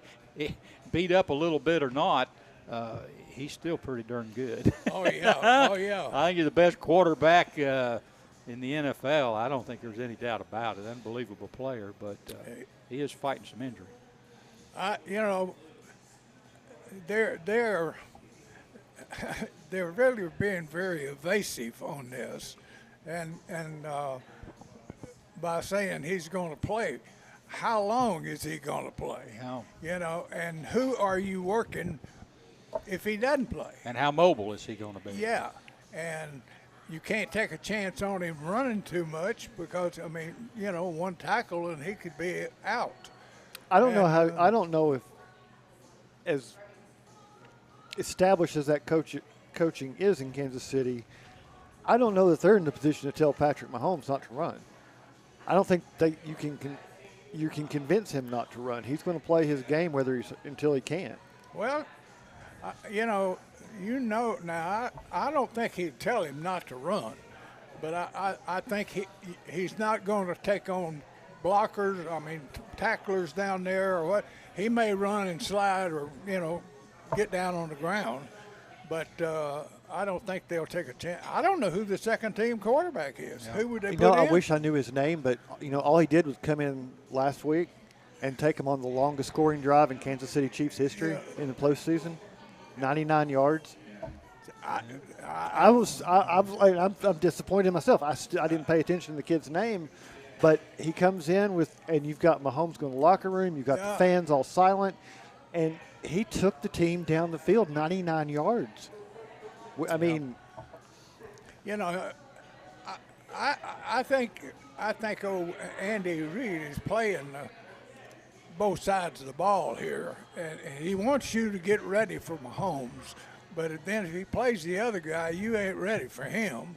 So it wouldn't shock me at all if Mahomes came in and played first quarter or something and took him out.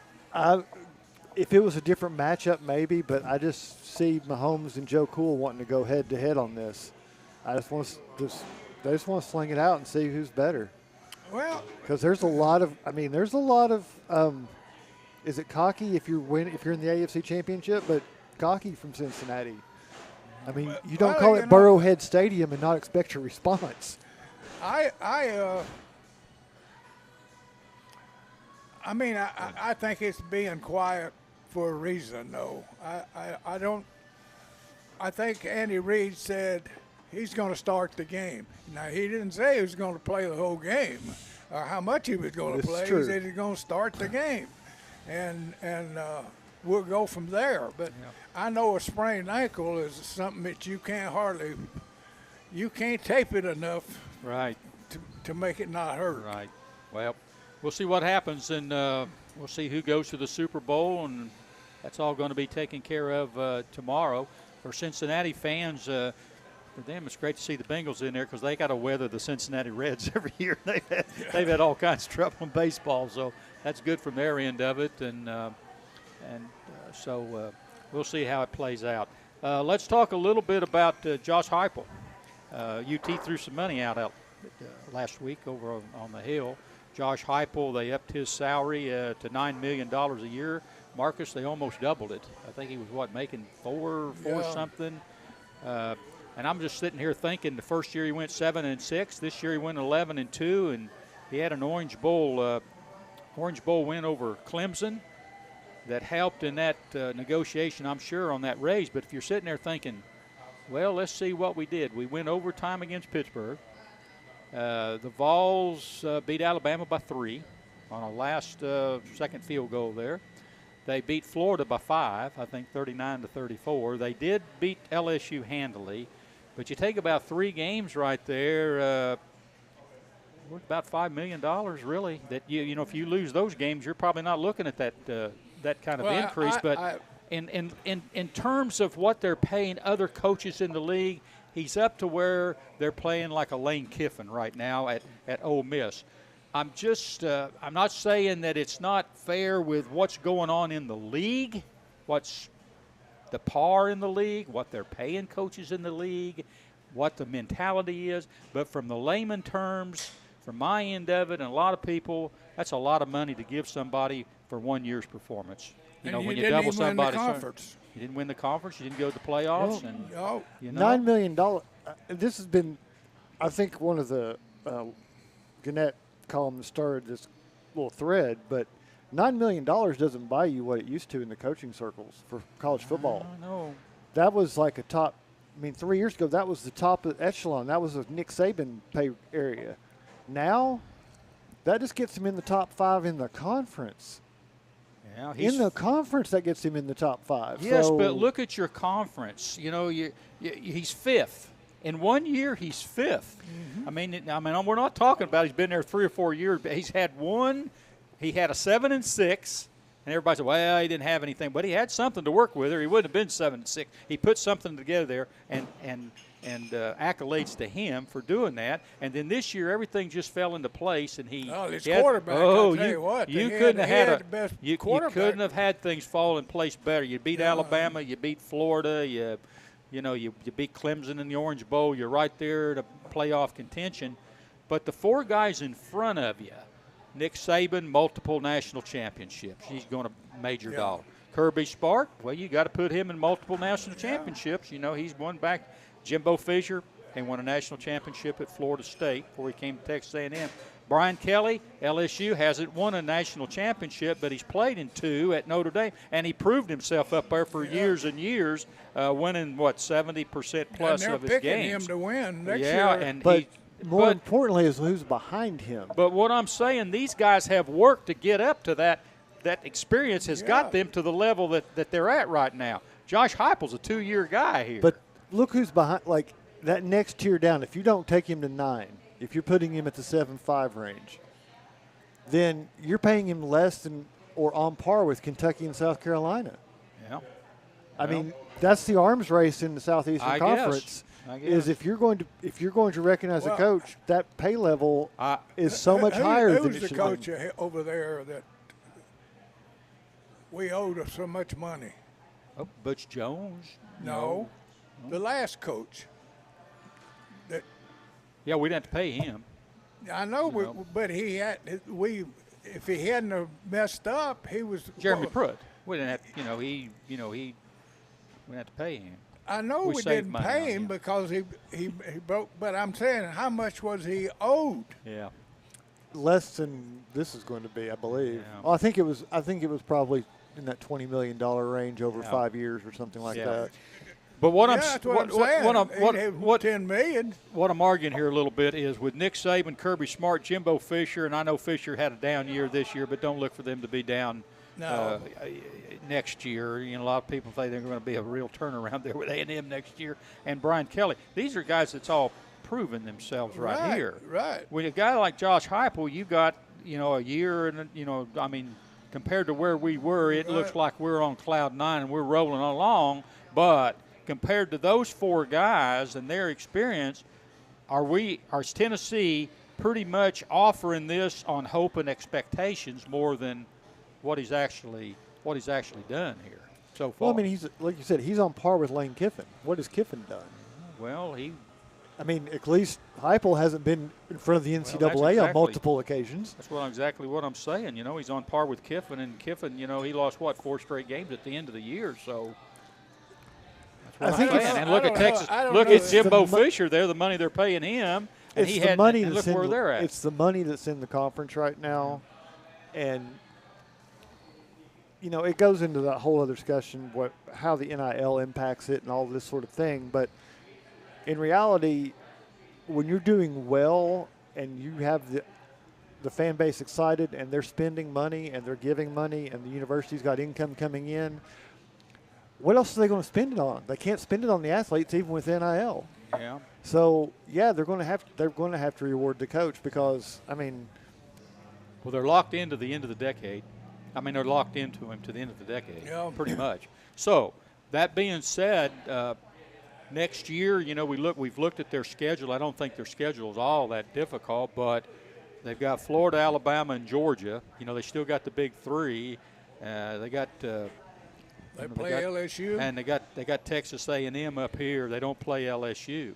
They don't play any of those teams. I know South Carolina will possibly be a little bit better, but they got them at home. So you got Alabama down there. You got Georgia up here. You got Florida, I believe, up here. No, you got Florida down there. Yeah. So I don't know. Well, can they go? Are you looking at another 10-2 or 11-1? Or are those expectations? What if you get an 8-4? I mean, what if you get an 8-4? You're $9 million. Where do you go from there? You're gonna say, well, down year, a little bit of down, not meeting expectations, but we got to hang on to the guy. So you're gonna raise him another $1 million or whatever. I mean, where do you go from him? What are the expectations? Well, I agree with you. I think it was an overpay deal there of trying.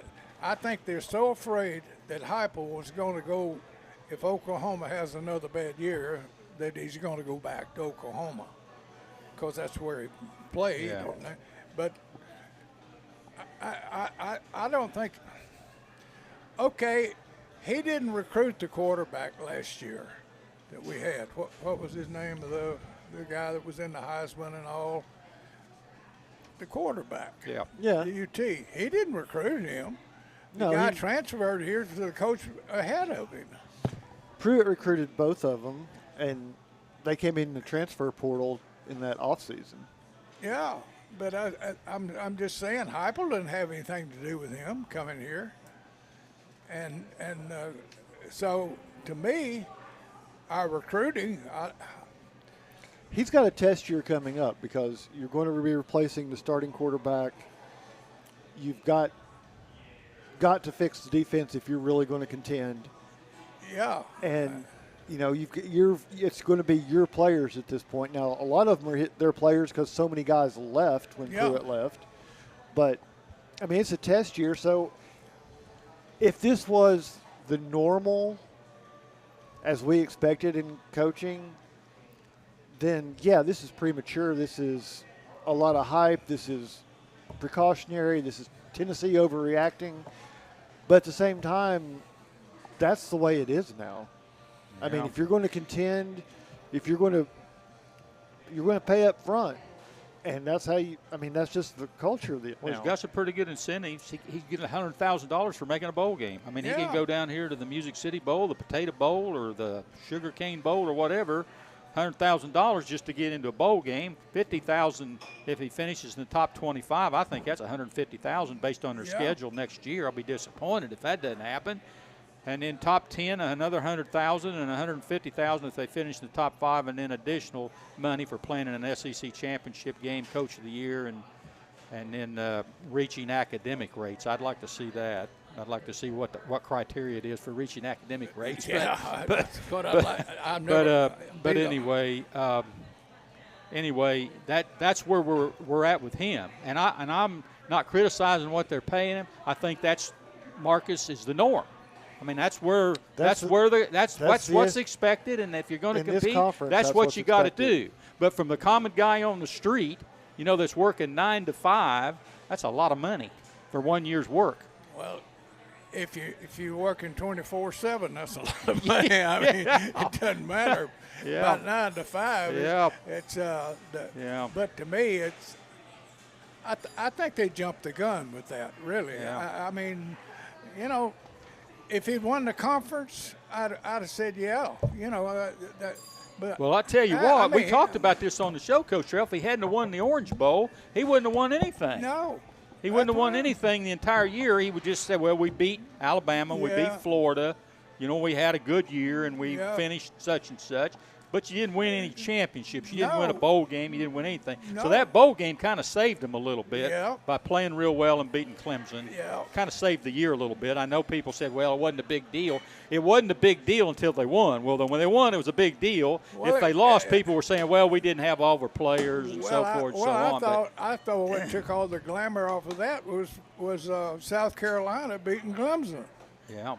I mean, South Carolina beat Tennessee and Clemson. Right. And I don't. Now let's talk about Danny White.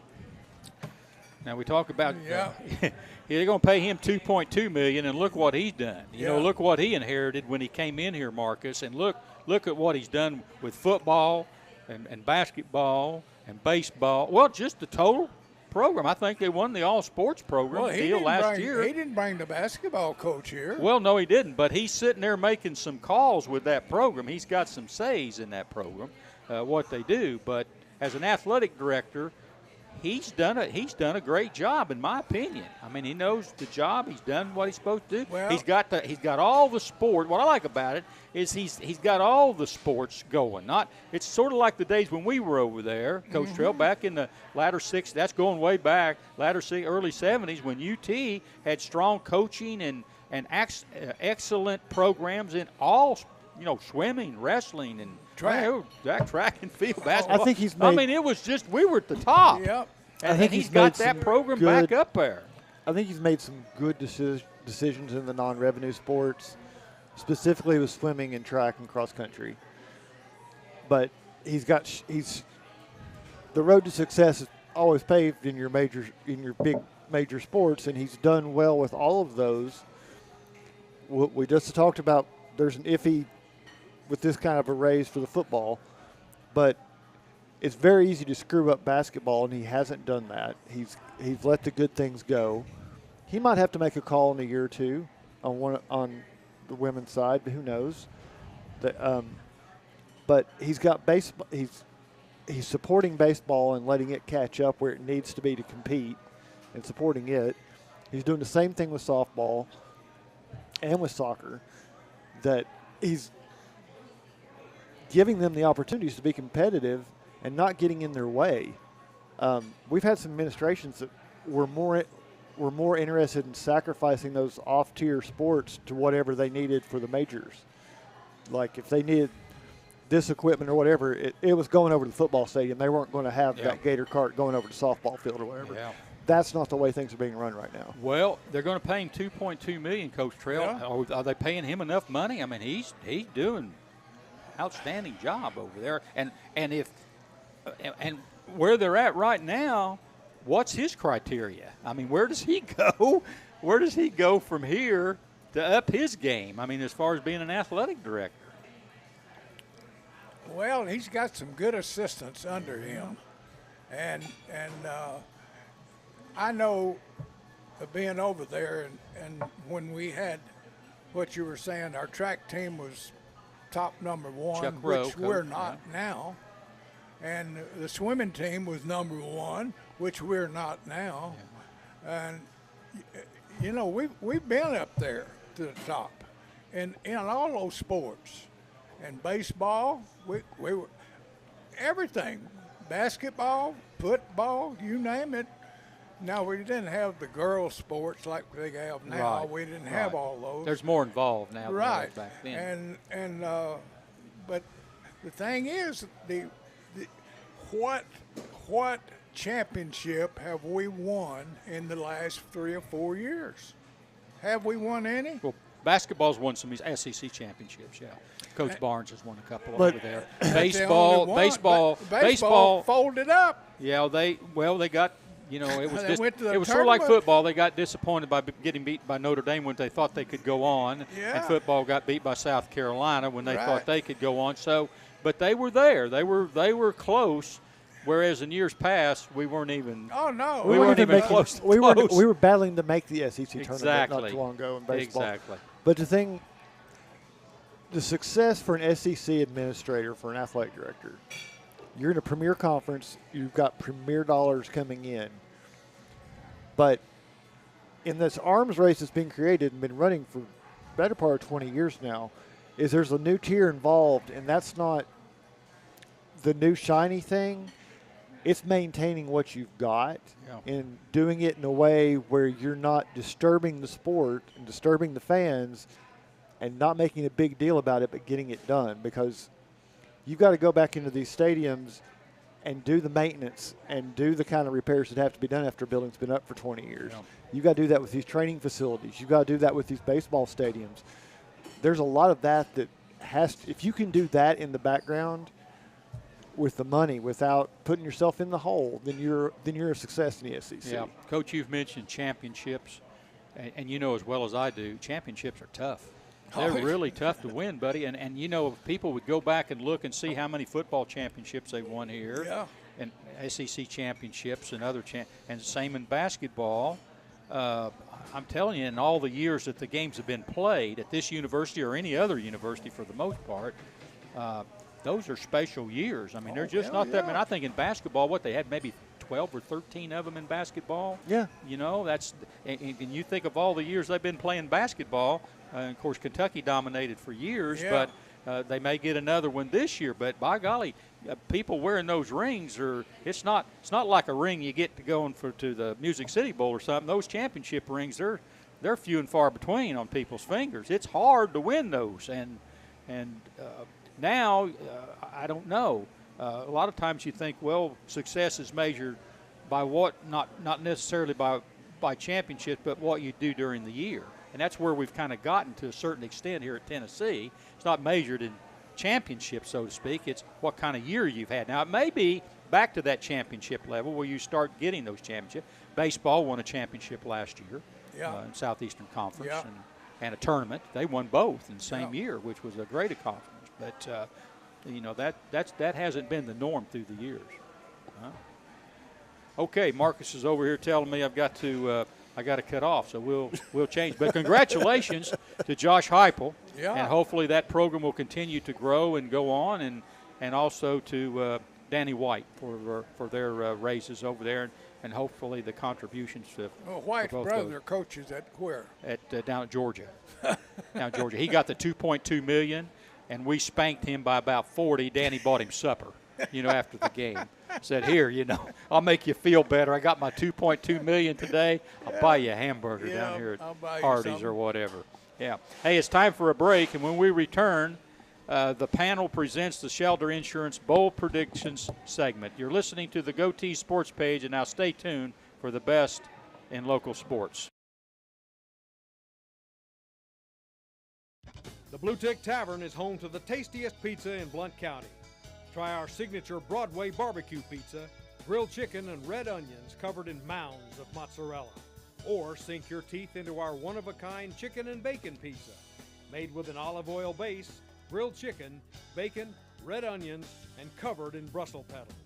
The Blue Tick Tavern also has salads, sandwiches, and the area's largest beer selection. Regularly recognized as the best pizza in Blount County, it's the Blue Tick Tavern, located at 128 West Broadway in downtown Maryville. Waters Equipment is your East Tennessee New Holland agriculture and construction dealer. Waters Equipment has been serving Blount County for 48 years and has 2 locations in Maryville for sales and service for New Holland equipment. Offering shop and field service for trucks and equipment of all brands, Waters offers equipment rentals for New Holland skid steer, Mini X, and tractors. Call 238-9000 for your rental needs. That's 238-9000. Waters Equipment New Holland. Excellence in service.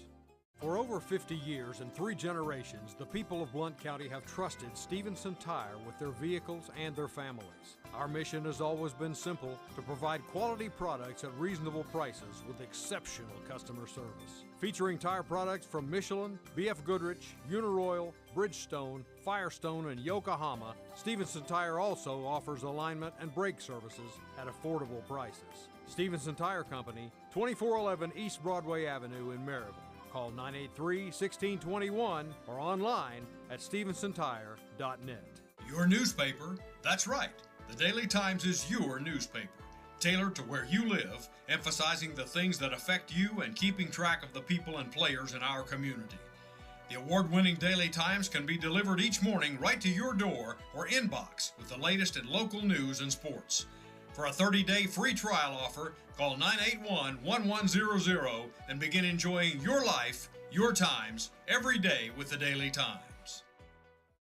Dunkin' has what you need to conquer the day. So if you want to go from, I don't got this, to, I got this, well, then get this. A bold, smooth espresso drink from Dunkin'. Like a layered velvety caramel macchiato, a rich chocolatey mocha latte, or a creamy non-dairy oat milk latte. Because this day isn't going to conquer itself. No, you're going to do that. Take a sip of You Got This with Dunkin' Espresso drinks. Order ahead on the app plus earn rewards. America runs on Dunkin'. Price and participation may vary. The Roger L. Newman Company began in 1984 with a vision of providing Blount County with excellent heating and cooling service. Mr. Newman also wanted a real business. No gimmicks and no high-pressure sales. They just fix it or replace it. They want to stay within your budget and make you comfortable. Their motto still stands true today. Call us first, we'll be there. Call Roger L. Newman Company at 982-5446 or visit online at rogerlnewman.com. Cooler temperatures are approaching. Upgrade your furnace now for as little as $50 a month. Welcome back to the Blue Tick Tavern in downtown Maryville. This is Mike Edwards, and it's time for the panel's Shelter Insurance Bold Predictions this week. I'm here with former UT football coach Ray Trail and veteran sports writer Marcus Fitzsimmons. And before we get to some of those predictions, let's talk a little bit about the Lady Vols, because they had a big night this week. Thursday night didn't exactly turn out the way they'd like for it to turn out, as UConn beat the Lady Vols 84-67. Coach Trail, game day was here for this game. I think there was a lot of build-up, and I think a lot of people thought that the Lady Vols might pull the upset. UConn had 4 players out in the game, 2 permanently and 2 that may be back before too much longer. But the game, UConn jumped out to that 16-point lead early, and then the Lady Vols came back, cut it to 4 at the half, had it to 2 in the third quarter, and then that's all she wrote. UConn just went away with it from the 3/4 mark of the third quarter to the end, and that was it. Lady Vols go ahead, Coach. It was 5 playing on 2. Yeah, pretty much. That's the way I look at it. Pretty much. Our 2 couldn't beat their 5. Rakia Jackson and Jordan Horston, that's the 2 people that are consistently in double figures, and that's the 2 that was in double figures the other night.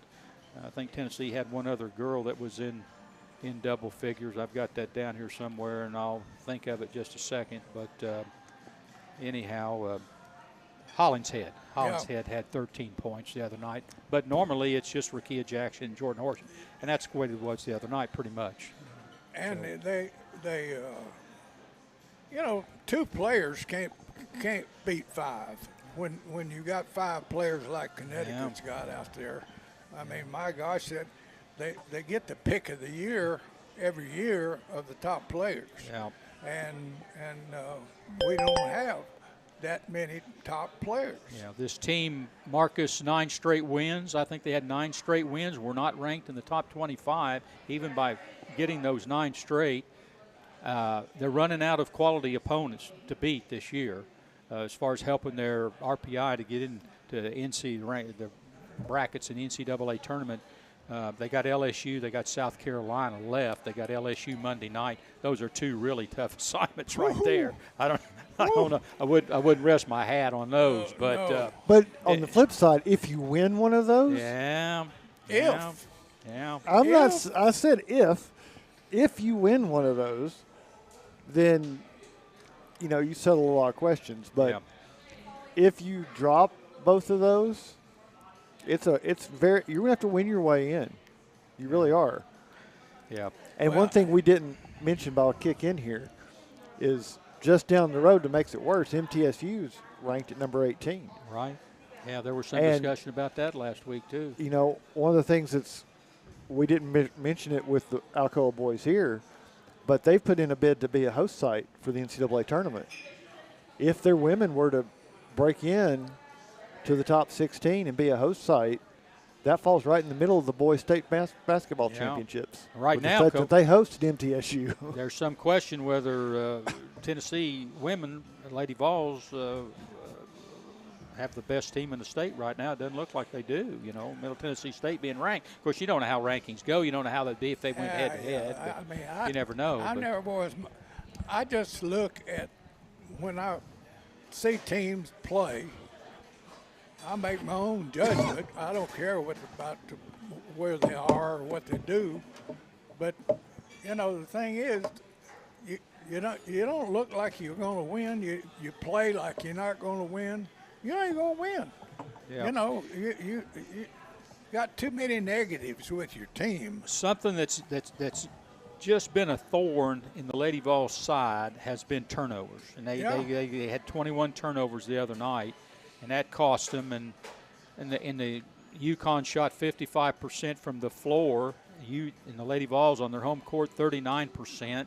That was a big factor in the game. But where the Lady Vols really did some damage with UConn was on the boards. Yeah. You know, they out-rebounded UConn 41-30, and it seemed like every time there for a while that Tennessee came down, that they were getting second and third shots down there on the offensive end. UConn couldn't pull the rebound. No. But one time I know they shot 4 times and Yeah. missed 3 and hit the 4th shot. Yeah. But that was encouraging, and they've been a good board team all year. Ariama, the coach of UConn, stated when he came in here that they would have to do well on the boards against Tennessee because that's one of their strong points. But in watching the game, it seems to me like the Lady Vols, they play well in spurts. You know, there's times where they just play like they're, up to a Stanford, or they're up to a Notre Dame, or they're up to a LSU or a South Carolina, and then there's times where they just go into these valleys that they just don't look very good at all. Yeah, you got that right. I don't understand it. I mean, when you got your foot on the accelerator, you don't take your foot off the accelerator. You keep it going. You got it going, get it going, and then like you say, they go into a shell, and the Valley of the Dinosaurs.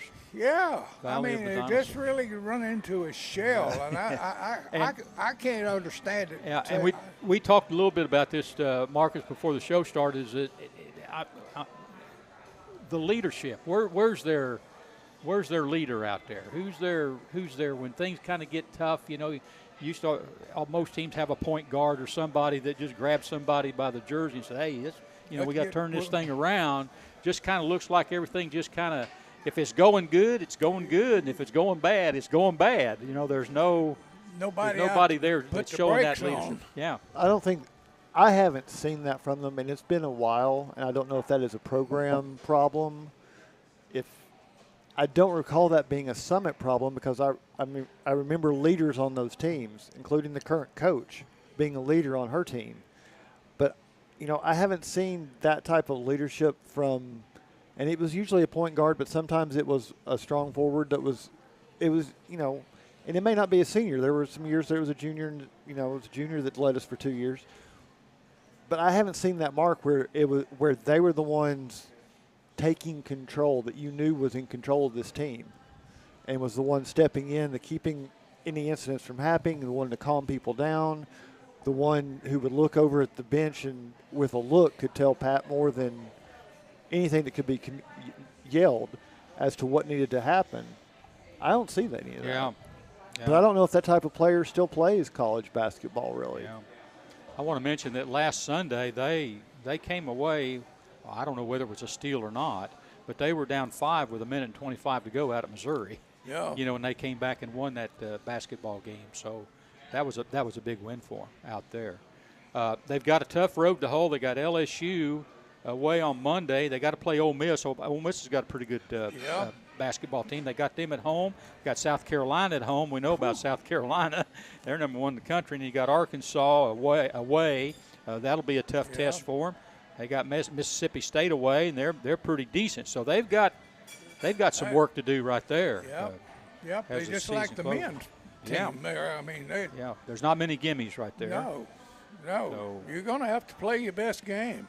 You're not going out there and do. I thought last night, or watching Thursday night, that the point guard bringing the ball up lost the ball 3 or 4 times, dribbling right into the middle of the defense, and they took the ball away from them.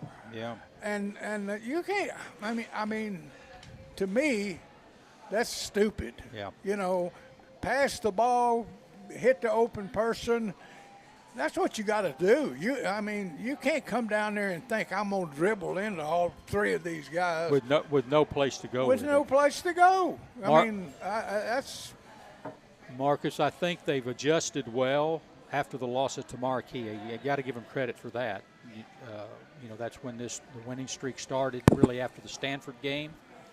So that's been an adjustment for them, and they've handled it really well. With the 9 straight wins. Give them credit. I do give them that credit, but like I said, I haven't seen that type of leadership. I see the scoring and I see the talent on the court, but I think they're missing that key part, and I think they've been missing it for several seasons where you can be a leader without being the leading scorer. You don't have those aren't requirements to go together. Sometimes the best leader is not a scorer. Yeah. I mean, because we've seen that, but I think that seems to be the thing they're missing is the person that can be that stand up between them, and that the rest of the team will follow. Yep. Okay, let's get to some bold predictions. Let's leave the Lady Vols, go some bold predictions. I'm going to start with one of your old teammates, Coach Trail, there at Arkansas, Jerry Jones. Will Jerry Jones ever win another Super Bowl?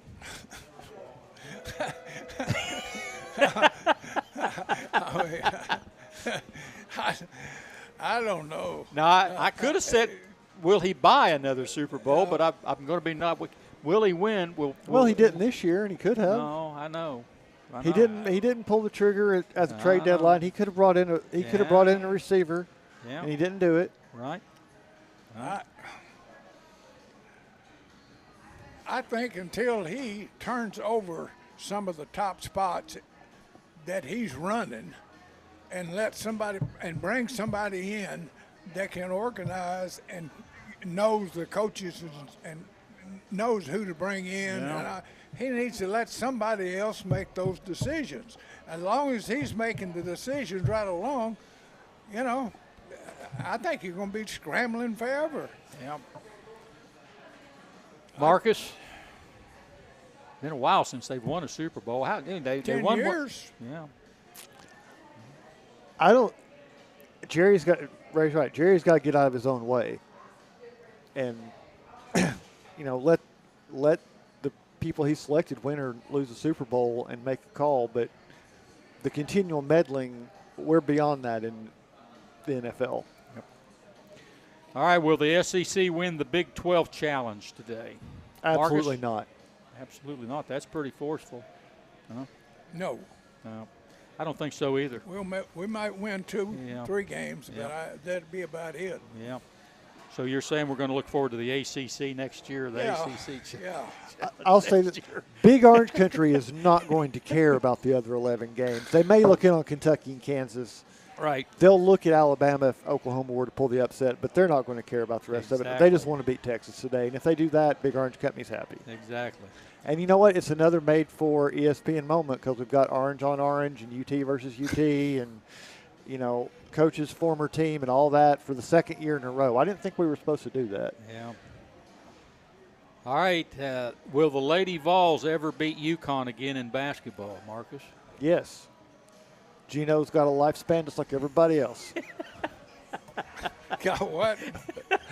But that assistant coach has been there as long as he's been there. She's in the Hall of Fame. His assistant coach. Yeah, we saw how that worked for the Lady Vols too. Yeah. There's a difference between being the best guy. Assistant coach in the country and being the head coach. Yeah, well, she's undefeated there, I believe. She's taken over several so times. So is Holly. Yeah. Yes, you're right. Coach Trail, Lady Vols ever beat UConn again? And should we just say in basketball? Should we say in our lifetime? If I were a lot younger, I'd say yes. Are you saying it's getting a lot like the Chicago Cubs and Brooklyn Dodgers? We'll get them next year? Yeah, we'll get them next year. Yeah. But I don't, as long as Gene Arambo's there to recruit, they'll continue to win. Yeah, he's going to get the players. If you got the players, you can win. But I think it's good for college basketball. Good for college basketball that they're back playing again, Marcus. Huh? I think it's great for basketball if they're playing again. Even when bury the hatchet and play. Even when one of them's unranked, one of them's on the edge of the top 5, the edge of the top 10, it's still the two most recognizable signature programs in women's basketball playing. Yep. Got one left. Tennessee versus Texas today. Number 4 versus number 10. Who are you taking, Coach Trail? Tennessee or Texas today? No, I'm going to take Tennessee at home. Tennessee at home. Yeah. Marcus? Tennessee at home. I like Tennessee at home also. Maybe an ugly game. We don't know, but I don't think it's going to be up and down. I think it's going to be it may be like well, we pulling gotta do it may make you nervous. We got to do what we well, got to do. You know, Mike, we're in trouble here. I meant to tell you. Without Donnie, we got no whistle right now. We got no whistle. Well, that's good. What do you want to do? You want to start a new tradition? You want to do some type of yell or what? Huh? No. Why don't we just? What do you got? What do you got left for us here? Okay, huh? I'll just say this is your spot. The pizza ovens are flaming. It's smelling good in here, and we need to eat. How about that? All right. Well, let's get out of here. Hey, that'll do it for today's edition of the Goatee Sports Page. Thanks to Aaron Ishmael at Loud Media, our host, the Blue Tick Tavern, and all our sponsors. For Donnie Moore, Coach Ray Trail, Marcus Fitzsimmons, Troy Provo Heron. Until next Saturday, this is Mike Edwards, the Greenfield Gunner, wishing everyone good sports. And that's the final whistle. Join us again next Saturday for the Goatee Sports Page. The best in local sports since 1978.